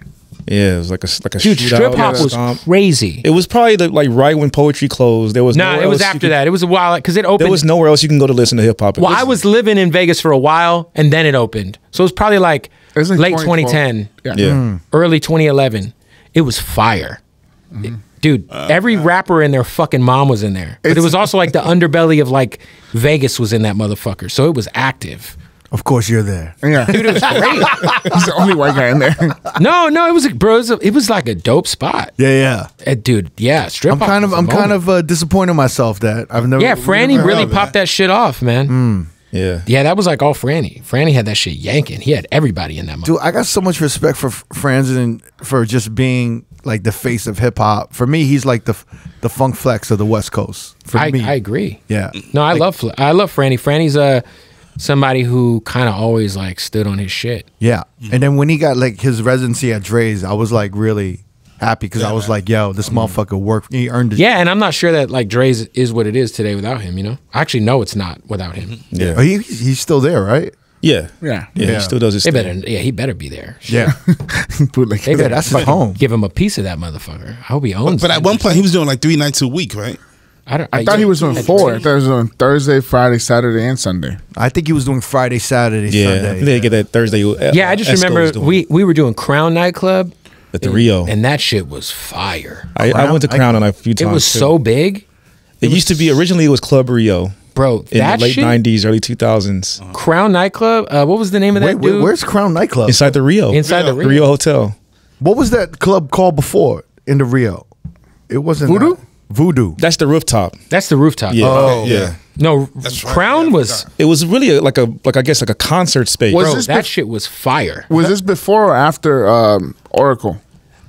Before. Oh, before he was Yeah, doing it was Oracle. Because it was definitely around the time the Steelers played the Packers in the Super Bowl. Because I remember, So that's definitely 2010. yeah, because I remember betting on the bitch ass. I was gonna say why.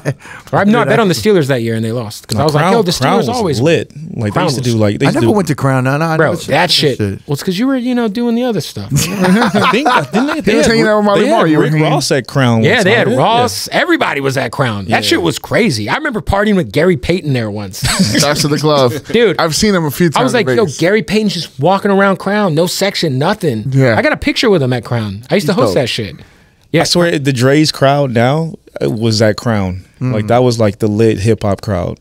And it is Franz was interesting DJing. though how like the Dre's crowd has gotten like less and less attractive over the years. Wow. What do you mean? I just remember like when Dre's like first like the first few years, I was like, God, this shit is great. You mean the main club or after hours? I mean the main club. After Hours always been a little. Yeah. After hours is interesting. You know what's Yeah. funny is they try to get you to DJ there for like $200 with a straight face. Yeah. Yeah. Oh, yeah. I know. I forget, somebody was like, yeah. You down to do Dre's? And I'm like, how much? They're like $200. I was like, fuck no.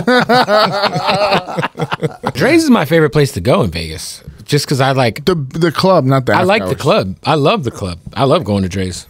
I mean, love it's a it. good time. I can appreciate the After Hours. Like I've been to the after hours a few times. I'm like, I gotta go home. It's just cracked. Sometimes it's just a little cracked out. Like Yeah, it's a little. yeah, like the definitely. crowd. I see that's some there. weird shit in there. Yeah, Yeah. me too. There's lots of drugs. Yeah. Yeah, I'm surprised that like we weren't tapped into all of these like strip hop and I know, Crown man, yeah. shit.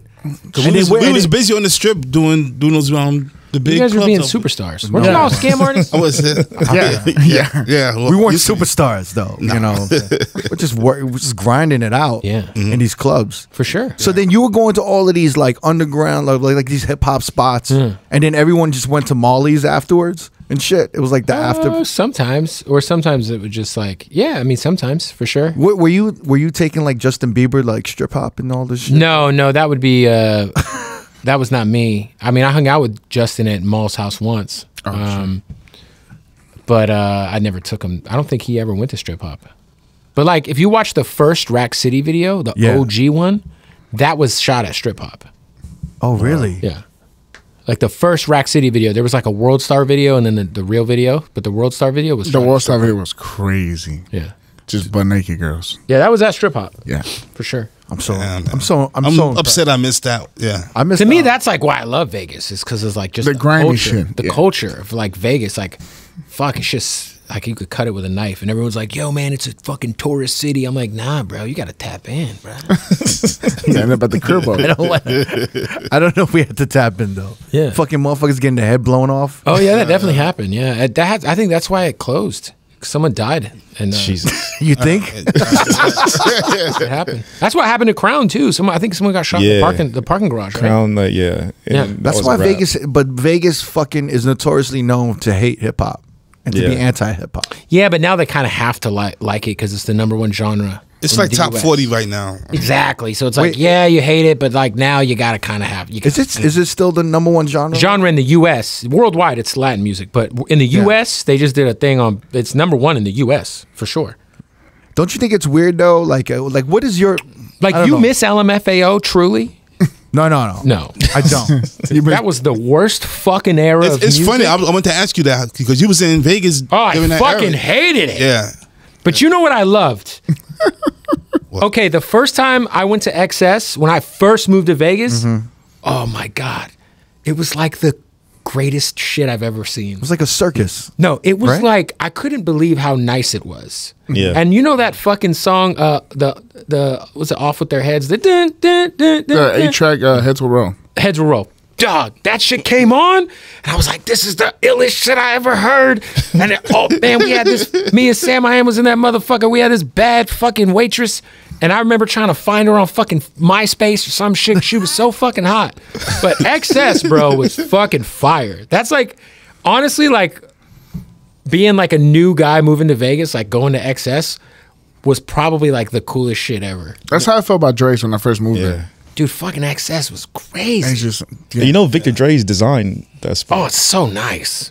Like, I haven't been there in so long, but dude, I remember they had that night swim shit on Monday night. Still do on Sundays. I used to get blacked out and be in that bitch in my drawers. Just the ghettoest dude in there with a bunch of European bitches. It was fucking great. You really did Vegas up then, man. I mean, I did a good job. I feel like I met you guys a bunch of times. Did it? Oh, yeah. No. Yeah, nah, I certainly introduced myself to you a bunch of times. Really? Yes. He forgot every I time. would run into you at the store sometimes. Hey, I do afternoons at How You say, yeah, you weren't checking for me, bro. Nah, that's fucked up. I'm like, who the fuck? What? Are you a scam artist? No, well, fuck you. Nah. That was the energy? That was the energy? It was a little bit. It was a little pretentious. Really? Yeah, it wasn't like, I don't give a fuck. Like, you know. It was like, yeah, whatever. Yeah. You had so much shit going on. You were running the store, designing. It wasn't by choice. No, it's I guarantee you. Yeah. So when he met you at South by, he was like, "Oh, this motherfucker! I met him 14 times." Yeah, you know what's funny? Because I was talking to them, and I was like, every time I see Kev, he gives me this look like, bro, I've met you before. No, but every time I see you, Bro, I met you a bunch. Because he probably thinking, all right, this motherfucker, man. He's like, like, Bro, I met this guy a lot. I met Kev like The 3 dude times. Ken was super cool. Yeah. Super cool. Oh, everybody loves Ken. yeah, He was so nice. Yeah. Ken Davenport, Sweet guy. Still follow him on Twitter. Niner fan. God bless him. Yeah, but crooked. I was like, yo, every time recently when I see Kev, he looks at me like, you know, You ain't shit. like I ain't shit. You know what's funny is when I saw you at the Amen thing. At the toy stuff. Yeah. The stuff you did. Yeah. Yeah, you were DJing, so I was like, because I saw you briefly at the iHeart Festival in Vegas. I was on shrooms. Oh, was you He was on Tops, baby. Bro, at that shit, I Yeah. was shrooming. I saw you and I was like, oh shit, Kev, and I was excited, and then you just looked at me like this, like, Bro, I was fucking really blasted. That explains it. Now at the iHeart shit, 2 days straight, I melted my whole face off on purpose. I saw him. I had an eighth of shrooms in me each night. I gave him like, you know how I am, right? I gave him like I smiled. Yeah. And I was like, yo, Kev. Well, I was walking around backstage light because I don't work for them, right? I mean, I work with them, but I don't work for them. So I was like, fuck it. I lit up a fucking pre-roll just in the middle of the fucking, and everyone's looking at me like I'm fucking crazy. They're like, and like me and shout out to my guy Cruz, we just start smoking. I'm like, don't worry, bro. Hand it to me. You work for them. I don't. I'll hold it, but just take a quick hit. It's a good time. I got fucked up at the iHeart Festival. I was like in the fucking crowd looking at Diddy, like he's sweating. He's got his little guy bringing him out his fucking cup, and I'm like, oh shit. He's probably on shrooms too. I was fucked, bro. This is a good time, man. But I was fucking lit. Boy, listen. That iHeart Festival was a good time. Yeah, Diddy brought his son out. King Combs. Yeah. Oh, word. The Black Eyed Peas performed, and for a while I thought that bitch up there was Fergie. And I was like, oh shit, that ain't Fergie. Fuck. It was just some random chick that was singing her parts. It's time to go. No, I think it's the Latin vocalist. That She was doing a great job because I thought it was Fergie for like, and I was right there, but I also was high. So when I realized, I was like, yo, Fergie looks hella different.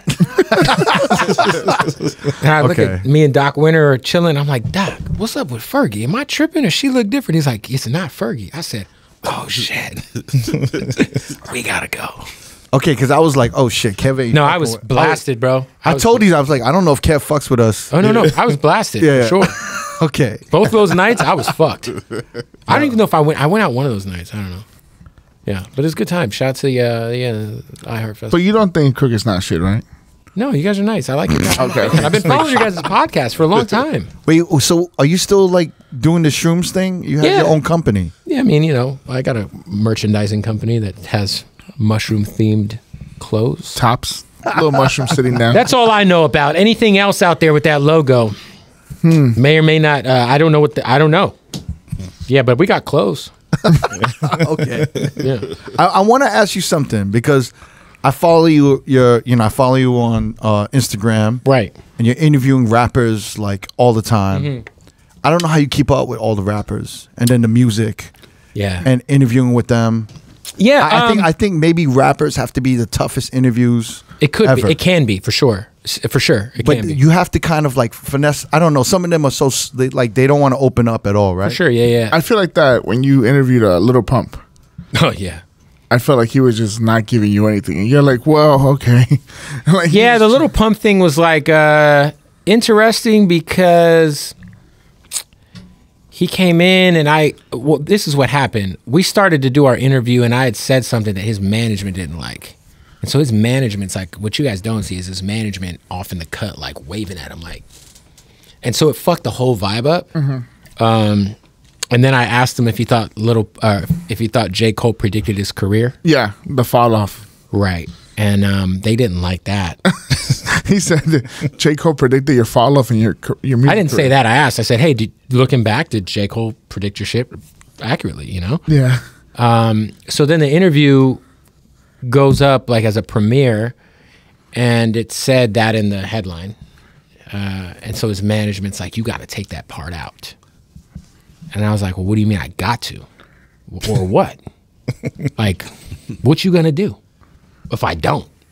I said, I'll rename the fucking thing for y'all.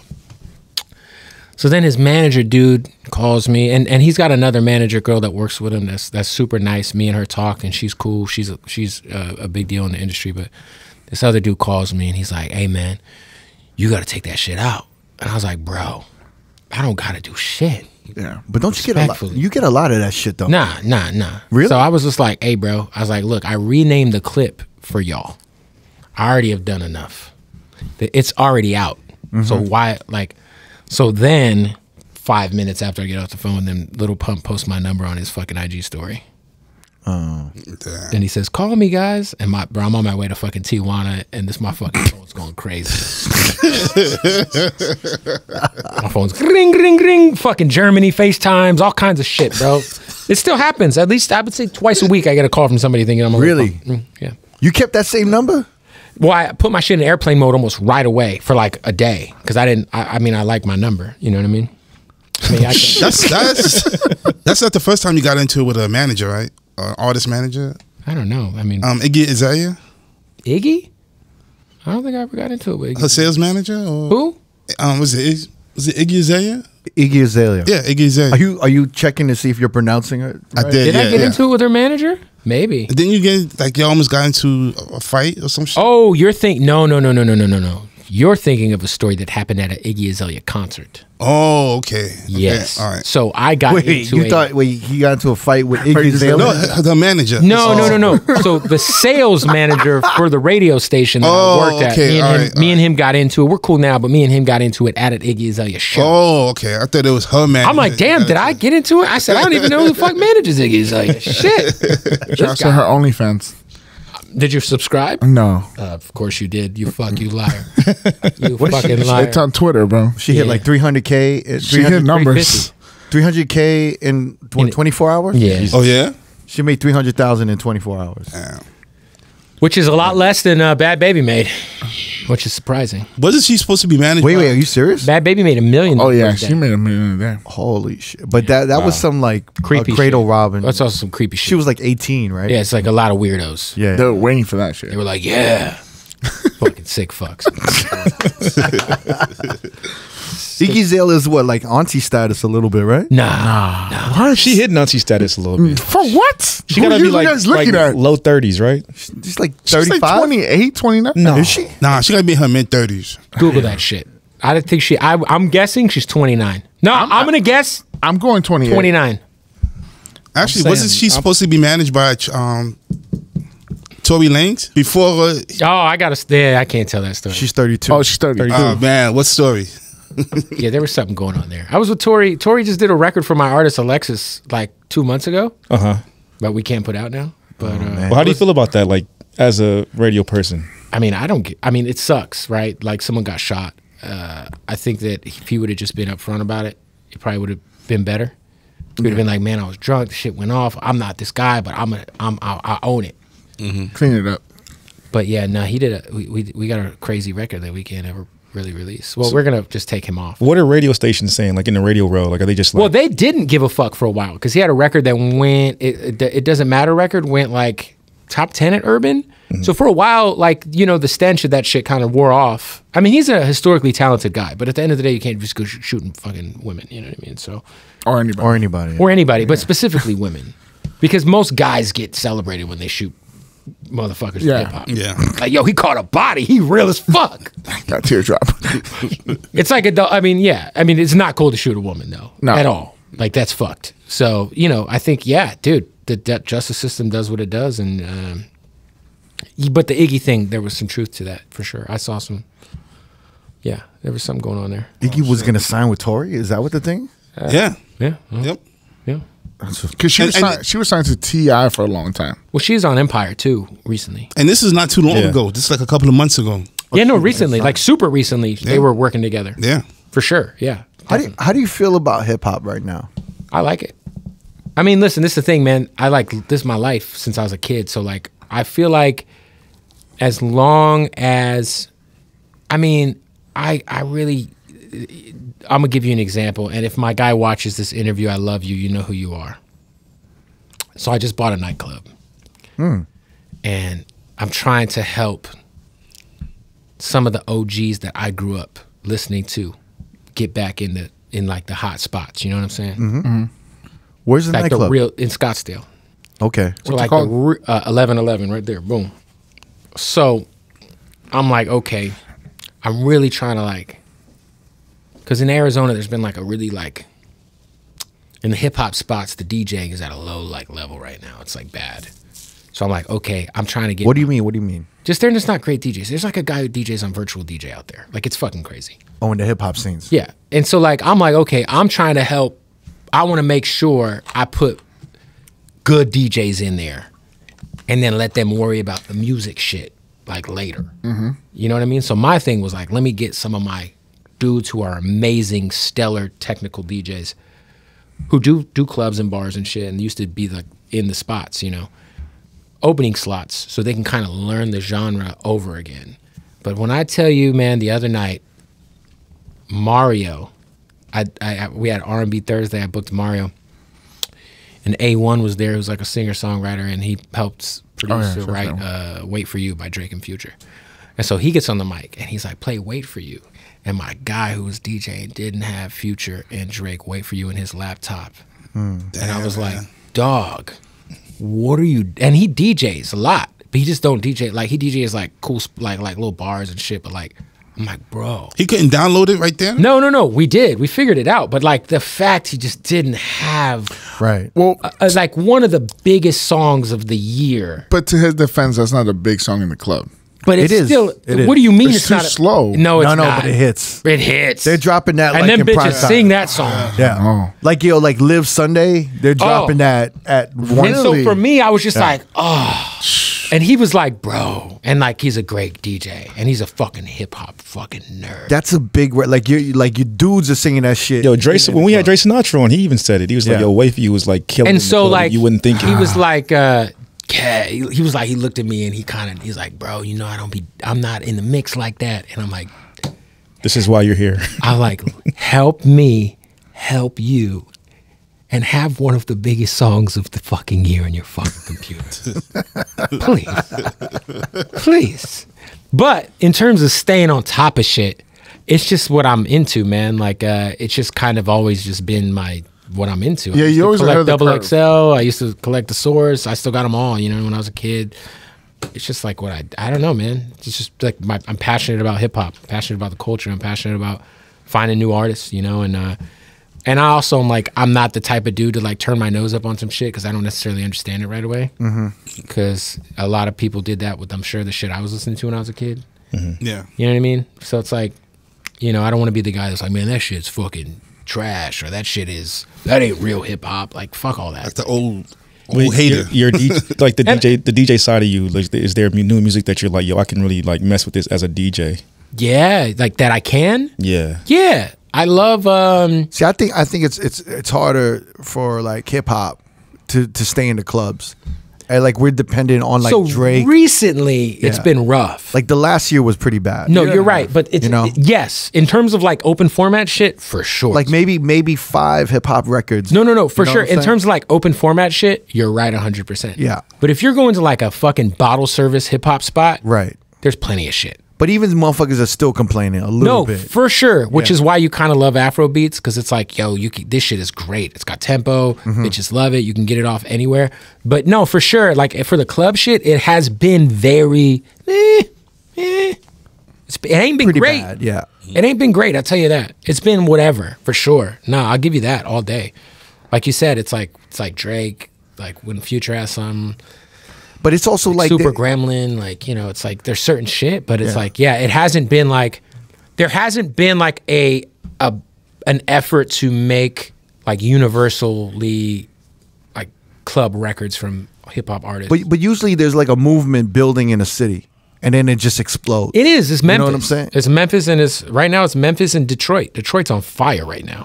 Yeah. So Detroit, you got fucking 2 million up by Peasy is huge in the club. I mean, at least you know the hip hop like bottle service spots. But Detroit's on fire, and Memphis is Glorilla, you know, and Moneybagg Yo and fucking NLE Choppa and Yo Gotti and Dolph and Key Glock and fucking we can go on and on and on. Yeah, New York is bubbling too. New York, the drill shit is on fire. But it hasn't really necessarily like crossed over here yet. Like some of the shit has, you know, like Pop Smoke was big, but like some of that drill shit in New York, you'll go to New York, you'll go to the club and you'll be like, what the fuck is happening? This is crazy. But yo, there's like like Lola Brooke. Yeah, right? Don't play with it. It's going crazy. Don't play with it. Yeah, there's a lot of shit. That shit's hard as fuck. Coil Ray's popping, starting to cross over a bit. Yeah, the finally Players got that records, record. The Players record's cool for sure. Yeah, no, I think like New York is the drill shit is really where it's at, you know. So it's like they got to figure out a way to kind of do what Pop Smoke did with like a Dior record. They're trying to push 505 as the next pop. Fabio Foreign, yeah. Well, Fabio Foreign. I said Fabio Foreign. Well, Fabio Foreign was technically the first New York drill rapper to pop. He was popping before Pop Smoke, so he's kind of. But he hasn't put out like a club record. If you think of the Say My Names or the fucking New York's the Alicia Keys that was the shit. Closest, yeah. But those aren't fucking club records. They're cool radio records, you know. But you know, yeah, I think that you're right. There has been it hasn't been the most inspiring genre for clubs recently, especially like open format spots. But then the women are delivering. Like they're dropping for sure. Glorilla, Cardi, everybody is putting shit out. It's all about the women. Yeah. For sure. But you know, there's always shit like at the end of the day, it just depends on where you're at, man. Because again, like if we're talking about like from a Vegas scope, yeah, there hasn't been a lot of shit. It's been mostly the women delivering the club shit for sure, or Drake or Future. You know, I mean, there's very few records for sure. Yeah, like I think you guys just put a list up of what was your year-end list, right? Yeah, it was the end of the year. Top By the way, 25. you guys are crazy putting Kendrick Lamar in your most disappointed. Well, we didn't vote. That was voted by the listeners. That was voted by DJs. Your listeners are full of fucking shit. And DJs. But no, but well, you like that album? Fuck yeah. Yeah. Hell yeah. Great fucking album. What do you mean? It's a great album. I agree. It's a fucking classic. You do too? Yeah. That shit's impeccable body. If you're comparing it to Damn, then you know, but it's still a really, really good album. I think it's an amazing album. I think I had it as number 3 or 4 of the year for sure. I think I had Freddie Gibbs, Pusha T, and then Kendrick, or Freddie, Pusha, JID, then Kendrick. So what was your number 1? Freddie. Triple S, and then Pusha T, and then I think I had JID, Forever Story right before. It was like a toss. All 4 of those could have been number 1. But I love the Kendrick album. How often can you, like, when you're in radio and you have to maintain relationships with rappers and artists and everything, how honest can you be about your feedback on their records? In public. So that's interesting, right? Because if I was on radio, right. No, I mean, this is what I don't know if I would say I hated the Kendrick album. Right. You know what I'm saying? You can't do that. I can't. I've said I hate stuff. But there's just certain motherfuckers you can't talk about like that. What's something that you say you hated and somebody looked at you sideways? Sideways? Like, damn, you crazy for that one. See, I don't hate anything, but I would say sideways, I don't know, man. Like a motherfucker called you. The like, Carter 4 by Lil Wayne to me is a steaming pile of dog shit with some good interludes and a couple of good singles. I mean, I can agree with that. There was like some good singles on there. Was that the album where Kendrick was crying? That was the album where Tech Nine had a verse. That was Andre had a verse. It was like there were some cool moments on it, and I think right above it was the single. Maybe what, Uproar? No. That's Carter 5. Okay. Carter 4 is Carter 4 was 10 years ago. Yeah, it wasn't the best. It's when I'm trying to remember. I'm pretty fucking. I'm pretty fucking critical of like the greats because like guys like Drake, I expect more of. Like I think Drake hasn't been very vulnerable on a lot of music, and so I wish he was more vulnerable on songs. I think you're right. I think I don't really know how Drake feels about a lot of issues socially. Like he's very like, you don't know how he feels about a lot of stuff going on in the world, and he's not very vulnerable. As to where like, to me, like a guy like J.Cole or a guy like Kendrick, these guys are like extremely vulnerable on records, which means they're very relatable. To me, Drake is arguably like the top 5 all time. But he's not mine personally, but I can't be mad at you if you're like, he's number 5. I'm like, yeah, sure, you know, whatever. He's the most successful. Well, how did you feel about Honestly Nevermind? I actually liked it because he took a risk, and Drake don't take risks. He just kind of mails it in. So like, I actually was like, hey, I'm all for the greatest, what people would consider to be one of the greatest of all time, doing some off the wall shit. I actually thought it was cool. Like I wasn't mad at it. Yeah, but I'm like critical of Drake. I'm critical of Lil Wayne. Shit, me and Drake, I met Drake one time, and this was at the, what's the place? Harriet's in Hollywood at the One Hotel. Me and Freddie Gibbs were at the Comedy Store, and we went across the street to get drinks. And this was in like 2021. Anyway, I'm arguing with Drake for like 3 hours. He owes me $50,000. We've talked about it on the podcast. Wait, why does he owe you $50,000? We made an NBA bet. He said that the Suns would not go further than the Warriors that year, and the Suns went to the finals. So he owes me $50,000. But at that, you could ask Freddie Gibbs, ask Eric LaRock, ask Fred's DJ, Ralphie, well, his former DJ. I told Drake, because I knew when I introduced myself to Drake, he said, oh, I know exactly who you are. And I was like, oh, he knows. Because I've kind of been on his head for a while. Not like disrespectfully, but I've always said I don't think Drake has a classic album. Now, I might think he has. No, listen. I might think Take Care is a classic. But I don't think he's got one of those like consensus. He doesn't have a blueprint. He doesn't have a fucking Good Kid, Mad City or an Illmatic or a Doggy Style or Get Rich or Die Trying. Take Care is there. No, it's not. Nah. Take Care is there. No, because if it was there, he'd say yes.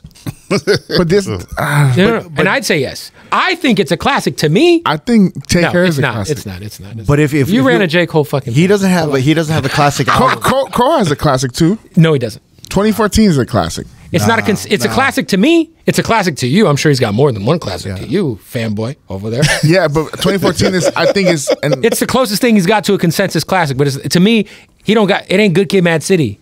Nobody in their fucking right mind would tell you if I said The Chronic is not a classic. Everyone would look at me and be like, you're fucking stupid. Your opinion doesn't matter. J. Cole don't got one of those. Neither does Drake. Totally agree with you on that. If someone told you Get Rich or Die Trying wasn't a classic, you should not agree with anything else they have to say about hip hop. Or if someone said Illmatic wasn't a classic, you'd be like, you're a fucking idiot. Well, what about Forest Hills Drive is not a classic to you? I think I love it. To me, it is. To bottom, not hey, a classic. To me, it is. I love it. But you're saying it's not a... In the culture, it's not heralded like Good Kid, Mad City is. You know it's true, buddy.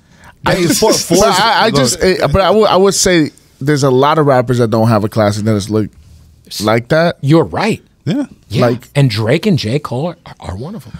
Yeah, but Drake has maybe the illest catalog of music. I don't disagree. Drake is the most successful rapper of all time. But he don't have that one album. This guy's got fucking hits.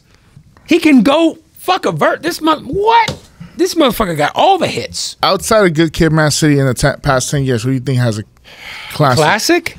The way Good Kid, Mad City is. Nobody. That's like really hard to come by. That is interesting though, right? Yeah. That Drake has maybe one of the best classics catalogs. to me though. Like I think 2014 Forest Hills Drive is, Take Care is. I think Yeezus, looking back, is like a fucking incredible. It's a good one. I personally think Astroworld is up there. I don't think Alfredo, Freddie Gibbs, and Alchemist is up there. There's some great albums. But in terms of like, I think Rodeo is more of a classic than Astroworld. In terms of hits since Good Kid, Mad City, I don't think anybody. Yeah. Okay. Do you think Kanye have a classic album? Of course. I think Kanye's got the best discography in hip hop. Which one though? What do you mean? Which one? College Dropout, which is a classic of all? Graduation. I think everything. Good Kid, Mad City. I think everything up to Dark Twisted Fantasy is a classic. Oh my God! Of course. I think it's between Graduation and Dark Twisted Fantasy. No, you're fucking crazy. Late Registration is fucking. Yeah, Late Registration. And College Dropout. See, I thought Late Registration was mid. That's my favorite album. Nah, I don't think it's mid. I thought if you're talking about all those first 4 or 5 That's albums, my favorite album. That would be my least favorite. My personal favorite is Late Registration. Come on, Cameron snapping on that. What the fuck? More than My Dark Twisted Fantasy? No. I think My Dark Twisted Fantasy is the greatest album of all time. Period. Hip hop album. I can. To me, just album ever. I think it's the best. That should just put well together. But my personal favorite, is Late Registration. But I can admit that My Beautiful Dark Twisted Fantasy is better. But my favorite is Late Registration. Interesting. Think about Kanye West changed music with 808s and Heartbreaks. Yeah. Like, I don't know if Drake happens without that album happening. Well, he changed hip hop. He changed music over and over. Yeah. Over and over. Like, come on. Like, Kanye's that motherfucker. He almost killed R&B because he made hip hop rappers. He gave them the ability to sing. And vulnerable. You know what I'm saying? And I love R&B. Listen, obviously Kanye's been a shitbag recently, but he's my favorite artist ever. Are you able to separate like the music Yes. and the artist? For sure. I love R. Kelly. Who's your favorite R&B? It's R. Kelly and it ain't close. Did you listen to the new album? No. You didn't? Do you want to? No. You don't. I actually haven't liked an R. Kelly song in 20 years. It's been a while. I think the last time I liked R. Kelly was TP2.com. You didn't like TP3? I don't even. You didn't like Chocolate Factory? Oh, Chocolate Factory was fire. Yeah. Chocolate Factory was the last album for sure that I fucked with. But like I go back and listen to like R and 12 Play and the self-titled shit all the fucking time. Those are my 3 albums. Like that double album, that R and the Kelly with Woman Fed Up on it. Yeah. Oh, Woman Fed Up is. Oh my God. And Half on a Baby. Oh. Yeah. Now I don't like to think about who he's talking about. That's the hard part. Separate the man from the art. Yes. And it's hard to do that more and more these days. But you know, the more transparent. I mean, look, this guy was a piece of shit. He deserves to probably get fucking executed. He's a terrible guy. He was raping bitches and shit, peeing on them. Terrible fucking guy. The worst scum of the earth. He has some good music though. And there's another artist out there who's been accused of some pretty crazy shit. Don't say it. Michael Jackson. Don't say it. I knew he was gonna say it. That's my favorite artist of all time. And that's okay. Now this is my problem, right? There's people out here still getting Michael Jackson tattoos. Now this is the thing. I got to just ask the question, right? If I'm looking at you in the fucking face and I say, what do you think the percentage chance is that Michael Jackson dug his tongue in an 8-year-old's asshole? And you say more than 1% and you still get the tattoo, I got to question your judgment. Because he definitely was doing some fuck shit, for sure. The kid's described his dick. Ain't no kid on this fucking planet could describe my dick. That's all I'm saying. You know what I'm saying? Rest in peace to the king of pop. Hey, great artist. Hey, Yeah, but now you don't believe none of that shit. He was never convicted of anything, and it was on his ass for years. Did the kid describe his dick though? Yeah. Okay. But then his parents take the money. Yes, they did. No. And then they realized the parents are worse than him for sure, because they were like. I mean, did you hear about Aaliyah's parents? Yeah, the Aaliyah shit's fucked. I'm hearing about that also now listen, too. the fact you said yes, but the parents took the money. See, that the parents not. You cannot factor the parents being pieces of shit into the fact that Michael Jackson also probably pulled his cock out in front of some kids.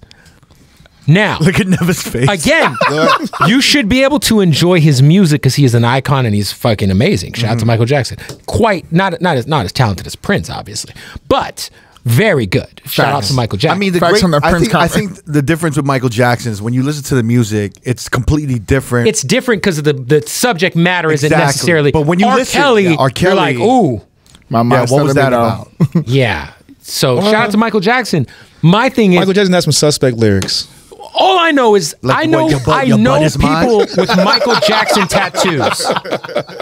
I know people with Michael Jackson tattoos, and I've had to be like, hey, don't you think there's a chance? 2%. That you got a child molester on your fucking body for the rest of your life? Hey, God bless you. You know, it's tough. Listen, I have an Arizona Cardinals tattoo on my chest, so I have no one to fucking talk to. They've been abusing me since I was a child. Where is it? Right. Shit. I lost it. I mean, I kind of won a bet, but yeah. Anyway, I think it would I think at some point people got to realize that like humans are fucking flawed, and the more money they make, they're flawed, but. Fucking kids. I know. Of it's course. Fucking kids, bruh. But you got to realize when motherfuckers make more money and they become more famous, they don't become better people most of the time. Listen, there's a huge discussion to be had about like Michael Jackson's upbringing and how he was deprived of his childhood 100%, and how his dad was a piece of shit. For sure. I'm not saying that there wasn't like a bunch of social situations that probably made him the way he was. Well, allegedly. R. Kelly the same way. He was molested. Yeah, for sure. So my thing is like, yes, all of that, like there's context to like why Michael Jackson was the way he was, why he had Neverland. It doesn't justify. But it doesn't justify. Right. Eating the little boy's ass. Allegedly. Never been convicted. Allegedly eating a little boy's ass. I thought the Aaliyah shit was crazy. The family taking the royalties. All of their families are for R. Kelly's record. Definitely. Like all those kids' families that let their kids go to Neverland Ranch and sleep in a fucking bed with their fucking grown ass man are fucking worse than he is. Well, they're close to worse. They're the same. And the R. Kelly shit is fucking crazy. Like it's crazy to think like that Aaliyah, one of our like most celebrated like R&B songstresses, like she passed away way too soon. Just the situation she was in. She was fucking married to a grown-ass man, bro, who, from what I just heard recently, one of the girls on Surviving R. Kelly said that she watched sex tapes with Aaliyah. And like, that's fucked. That dude's terrible. He should, like, if he got shanked in the neck tomorrow, I would probably feel a little better. With that being said, 12 Play, self-titled, and R. Yeah. They're not, I'm not gonna stop listening to them. TP2, you gotta put TP2. TP2, but I mean, dude, R's my one. Here's the saddest thing. We're talking about this on Aaliyah's birthday. Oh shit. Damn. Rest in peace. Way to point that shit out, dickhead. And shout out to I love Aaliyah, man. I'm so glad that her music's back on all the DSPs. Streaming platforms. I actually got a question. Yeah. You interviewed PNB Rock. Yeah, was a few that, times. Was that the last time you did it? Was that the week that everything happened? No. It was about 4 months prior to him dying. Okay. 4 or 5 months. But yeah, I saw him because he would record at my studio a lot. So I probably saw him 3 weeks before he passed. Yeah. But you know, I had a good relationship with him. He would always book my studio, and I interviewed him 3 or 4 times over the years. When the PS5s dropped, I pulled up on him and sold him a few. So yeah, he was a good dude, man. Fucking solid dude. It sucks because I've interviewed so many people now that are dead. Yeah. You know, it's sad, man. What do you think is going on with people dying? Yeah. I just, dude, fucking rap it's a dangerous sport, and I think unfortunately, drugs have been celebrated in hip hop a lot. So a lot of people are overdosing. Juice WRLD overdosed. Right. You know, Lil Peep overdosed. Mac Miller. There's like a culture that is like a lot of managers and like yes men like look away from because they want to be near the rapper. Like someone like Mac Miller, man. Fuck, that was my guy. One of the most talented motherfuckers. Super nice guy. Just one of the most just elite artists we've ever had. Oh, that dude. Dead before his time. And then on the violent side, you know, people are just, you know, shit, man.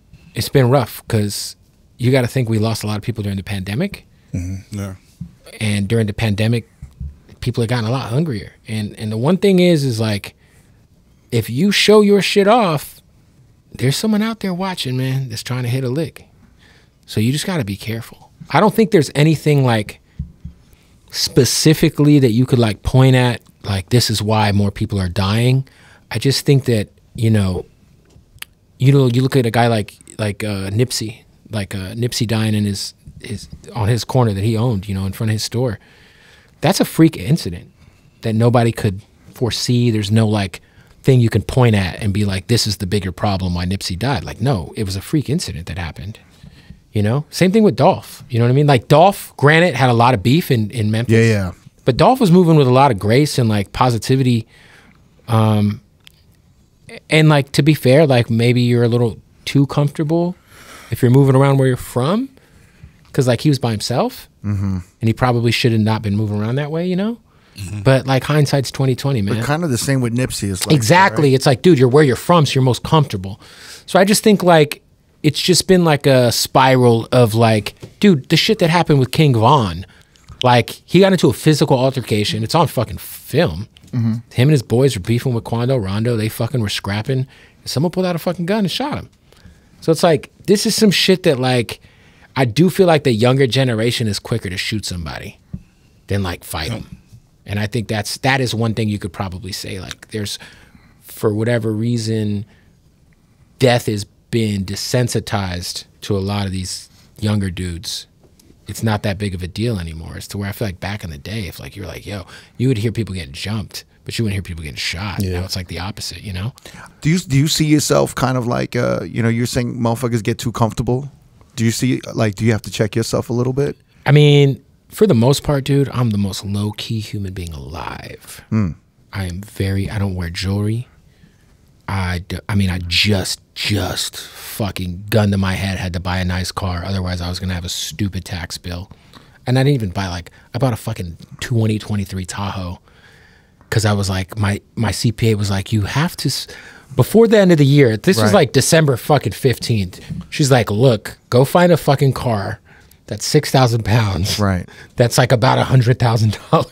And I was like, fuck. I'm very low key, dude. Super low key. I don't give a fuck about cars. I don't give a fuck about jewelry. I don't give a fuck about none of that shit. And outside of that time I got hit, which is crazy because I never carry cash like that. Yeah, I mean, dude, I'm super, and I try to tell artists when they come to town, like there's artists who'll come to my podcast and they'll just be hanging out on the corner in North Hollywood with all their shit on. And I'm like, guys, get in here, dude. What the fuck are y'all doing? Like, I definitely am very conscious about that shit. And I'm not the guy, I shouldn't be that conscious about that shit because if you rob me, you're just going to get an iPhone and some debit cards that I'm going to cancel. So it's like, like here, buddy, I'm going to, you can even, I won't even track it, whatever, take it, yeah, I mean, I'm very self-conscious about that shit for sure, but I'm also, if someone wanted to rob me, they'd be very disappointed. Yeah. I don't have anything they really would want. Again, if you want some dunks or something. Yeah, I was gonna say just the dunks. Like, what do you want? Like, sure, here, take it, dude.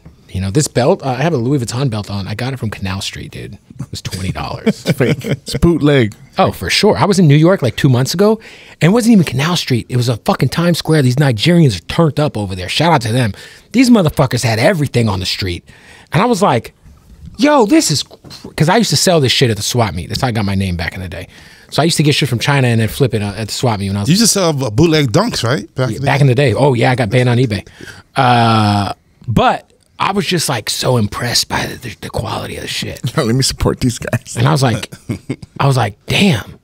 He was like 25. I was like, what about 20, bro? He was like, yeah. I was like, let me get 2 of them. Yeah. So if you see me with a Louis Vuitton belt, just know it's not real. Still keeping it bootleg. I don't give a fuck. Why the fuck would I? This is a good belt I got on. This shit is legit, bro. This shit was $20. That shit looks real, man. Of course it does. I don't know. That's it. Let me see. Yeah, I'll just take it off. You guys can get it for the camera. This shit is legit as fuck. That's how you got your name, though, right? Selling bootleg shit, bro. Look at this shit, bro. This shit. This does look. This shit was $20 fucking bucks. Damn. So like, come and rob me for my fake Louis belt. And the dunks are real though, right? Yeah, the Dunks are. I don't do the fake shoes no more. But back in the day, I used to get the OG SB wave, like the Tiffany Dunks and the What the Dunks. Oh, I was getting those off on eBay for about 6 months before they banned my account. Shit. Yeah. But one of my PayPals, like my main email address, I'm still banned on PayPal because of that shit from like 15 years ago. Damn. Yeah. Nike tongue. Still keeping it bootleg after all this time. What the fuck? I'm like, I might as well support this lovely Nigerian man. I'd rather do that than support the fucking Louis. I mean, but my wife has purses. I buy her shit, for Christmas. She needs the real shit. Yeah, I'm not gonna have my wife out here looking crazy. But me, I don't give a fuck. Yo, Kev, do you have anything you wanna what do you call it? Plug or anything? Just check out the podcast. The radio shows all over the place. We just opened a new nightclub in Scottsdale called 1111. That's been doing really good. We had our first night on New Year's Eve. Where are you guys around? Are you guys around? We're in Old Town, so we're like right in the mix of all the spots. We're actually the only club in Old Town with our own parking lot, so it's been going really good. So yeah, we got the club going. Yeah, the radio shows just keeping on growing. I got the merch line. Yeah, I got my artist Alexis, who's doing really good, dope shit. Bunch of producers I manage. I got a recording studio in North Hollywood. I just bought a bigger spot, so we're about to move everything. That's what I've been working on all week. It was just like fucking drywall and buying floors and shit. So I'm gonna have like a new studio grand opening soon. Are you gonna like focus more on like music production or? No, developing artists and stuff. Yeah, developing artists. Yeah, but like me actually making beats. No. God no.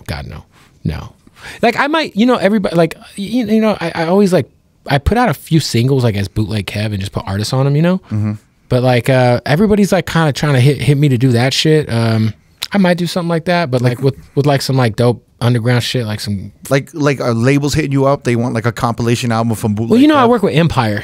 So I handle all their content shit. So shout out to Above All. Go follow them on YouTube.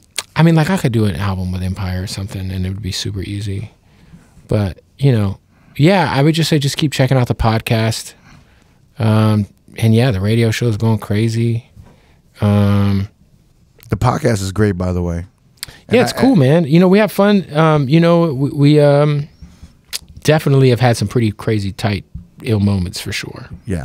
It's been fun. And you're continuously pushing out the content and the clips. I see it all the time. Yeah, dude, it's a fucking full-time. I mean, you guys know, right? I know. What do you guys do, once a week? We do like twice a week. That's dope. You're like multiple times a day, I think. I feel like we drop a freestyle every Friday, and then we drop fucking 2 to 3 interviews a week, sometimes 5. It just depends. And then we got to put out all the social clips. Every interview's got at least like 6 or 7 clips that we make reels out of. And then every time we drop an interview, we drop clips on YouTube separately. And it's a fucking mission to push out content at the rate we do. And I only got one dude. I got 2 guys. My guy, Cyrus, who like sets up the cameras and switches them. And then my dude, Eric LaRock, handles all the chopping them up and clips and all that shit. It's crazy what you built and you control all of it. And Yeah, for sure, man. Like 5 years ago, what would you have thought it was going to be like this? I mean, I would say that this was always kind of my goal. But yeah, dude, I mean, goals change. There was like fucking, you probably could have talked to me 5 years ago and I would have been like, man, I just want to be doing mornings, or I want to be a program director or something. And like, that wouldn't have been 5 years ago. That would probably been like 8 years ago. But, I think that like just the ability to kind of adapt. I've always done the online content, but it was kind of always for radio stations, it'd go on like Real 92.3's channel, or sometimes mine, but like I'd always kind of like bust my ass for other people's shit that I didn't really own. So it's like I want to bust. I mean, I'm a hard worker, so it's like good to put that work ethic towards my own shit and see it work. And it's dope. The radio show shit has been super fun too. Just my co-host James is like super fucking popping IG comedian. He won The Circle on Netflix season 3. But he's hilarious. But he had always been at this radio station on the street team. Never had a chance to be on the air. So when I was like, I need a co-host, I was like, man, James was funny. And he never had like that shot to kind of be put on the air. You know what I mean? So I approached him, and we've been doing it since March of 2021. So it'll be 2 years in March. Crazy. Yeah. So yeah, man, everything's, you know, kind of going in the right direction. And I'm back on the radio in like every city I've ever been in, except Boise. But like Vegas, Tampa, Phoenix, LA, like all those markets, like I either got fired from or just left. I'm back on the air there. So it's kind of tight to be on the radio in Vegas, even though like, oh, I didn't tell you guys my quitting Vegas story. No. Okay. I said that earlier. Yeah. So KVEG, Hot 97.5 in Vegas. So there was a situation in which I was doing afternoons there, and my old radio station in Phoenix was trying to hire me. And I said no, because I liked Vegas. I just bought a house there. My mortgage was like $700. And I was like super tapped in with the hip hop culture. I just loved Vegas. So they kept calling me, man. It was this Mikey Fuentes was, you know, me and him were talking about getting me back to Phoenix. And eventually, like, I was just like, nah, I'm straight. And this chick, Sharita, at the time, she was a, you know, she could have been a, you know, not the nicest person. So I had it was Labor Day weekend. No. What's the one in May? Memorial Day. Memorial Day weekend, 2012. And on that Friday, I'm driving to the radio station in the swag wire, my guy Baby Joel used to call it. I had a fucked up Oldsmobile Alero that was fucked up. I pulled bitches in this car. The hoopty. Oh my God. So my tire blows on the fucking freeway on the 15 on my way to the station. It's hot as fuck. It's like Memorial Day weekend. It's fucking hot. 110, 115. So I changed my tire. I got a white shirt on. I'm all fucked up, sweaty, fucking tire juice all over me, whatever. So I get to the radio station maybe like 15 minutes after my shift starts. I'm late. Now, mind you, I just turned down a position to leave. I decided to stay there and deal with this crazy woman. But I liked Vegas that much. So I get there. She's waiting in the studio for me, Sharita Salisbury. And she says, yo, you're late. I'm like, I blew my tire. Look at me. I'm fucking look crazy right now. I'm sweating like a whore in church. You know what I'm saying? She said, I don't give a fuck. I'm fining you $250 off your paycheck. It's not negotiable. And she leaves the studio. And I go into her fucking office and I'm like, yo, can we talk about this? Like, I have a donut on my car outside. Like, what the fuck is going on here? And she said to me, I'm fining you and there's nothing you can do about it, because she pretty much alluded to the fact that her and the radio station were how I fed my son. And I was like, what the fuck? This bitch got me fucked up. And the only reason I didn't quit at that very moment is because I had an interview with Ludacris scheduled for that Sunday. And I was like, I want to interview Ludacris. So at Hot 97.5, every full-time jock works 6 days live a week because it's a fucking slave ship and they don't care about their employees. So I had a Sunday shift. Before my shift started, Ludacris came by, did an interview with Ludacris, and did my Sunday shift after knowing I was quitting. I called the other radio station and I said, hey, is that offer still valid? And he was like, yeah. I was like, I'm taking it. So I do my Sunday shift. Might have been even on a Saturday. But I do my shift. After interviewing Ludacris, Mr. Bob is on right after me. Mr. Bob's a Vegas legend. So Mr. Bob, at the end of the shift, we do like a cross promotion break. Like he's on and I'm on, and I'm like, yo, Mr. Bob's coming up. Yo, Mr. Bob, what you got coming up next? I got fucking tickets to suck my dick, whatever, you know. And I was like, hey, just want to let everybody know. And mind you, nobody gets to quit in radio. Nobody. You get fired. You cannot quit, especially on the fucking radio. That doesn't happen like ever. So I said, hey, I just want to thank everybody who's listening to me in Vegas. I love you guys so much. Thank you to Sharita Salisbury for the opportunity to kill it in the afternoons this whole time. I love it here. I'm always going to support the local hip-hop scene here. But this is the last time you guys will ever hear me on this radio station because I just resigned. And Mr. Bob is like, no idea what the fuck to say because he still works there. Yeah. She was like, hey, man, Kev has been real, man. Well, shit. And as soon as I turned the mic off, I hit send on my resignation email. And that's a lot. Then I was out, bro. And then me and her didn't talk for like shit, a year and a half or two. And then I saw her at South by Southwest and we ended up making up. And she was like, you really made something of yourself. I'm proud of you. And then like I got her into my showcase because I had like a crazy showcase at South by and I like had her backstage. I was like, you're good, Sharita. I don't give a fuck. Like, you know, like, but yeah, that's a wild, yeah, that's how I quit. Oh my God. But I got to quit on the radio. No one ever got to get really like quit on the radio. Did she ever tell you she low key kind of respected, you know? I don't how do we, no, but you know she, in her way, she did. Yeah. That's why I got love for Sharita, because Sharita like would stab you while she was looking at you, not in your back. So she'd be like, I'm going to shoot you in the face if you don't do this. So you can either figure that shit out, but you wouldn't, it's not like you wouldn't see it coming if she fucked you. You know what I mean? Yeah. So I could at least respect that about her. And like for someone who was put in the situation she was put in, she did probably as good as she could have did, you know? And she helped change my life. Yeah. Fucking Salisbury, man. Yo, Kev. Yeah. Can I just say what you built and where you are right now, you know, from what, 2-3 years ago? Thank you, man. I'm just like, we're all really impressed and appreciate it, and I love it, man. Thank you guys. And yeah, we're looking. I can't wait to see, you know, what else you're gonna do. We got to do part 2. We didn't get to nothing in this fucking thing. Really? Yeah. Oh, More? yeah. Oh, Shit, We man. got so much more to talk about. Oh, We'll man. take shrooms on The next LA trip then. The next time we're gonna eat shrooms. Do all you guys do shrooms? I've never done it, but I'll do it with you. Never done it. You're the Godfather. Really? Kev, thanks for coming on the podcast. All good. Finally, Appreciate it. Yes, sir. Boom! If you want to watch more episodes from R.O.A.D Podcast, click either links on the left or the right. Don't forget to subscribe to our YouTube page and get updated on new uploads throughout the week. Peace.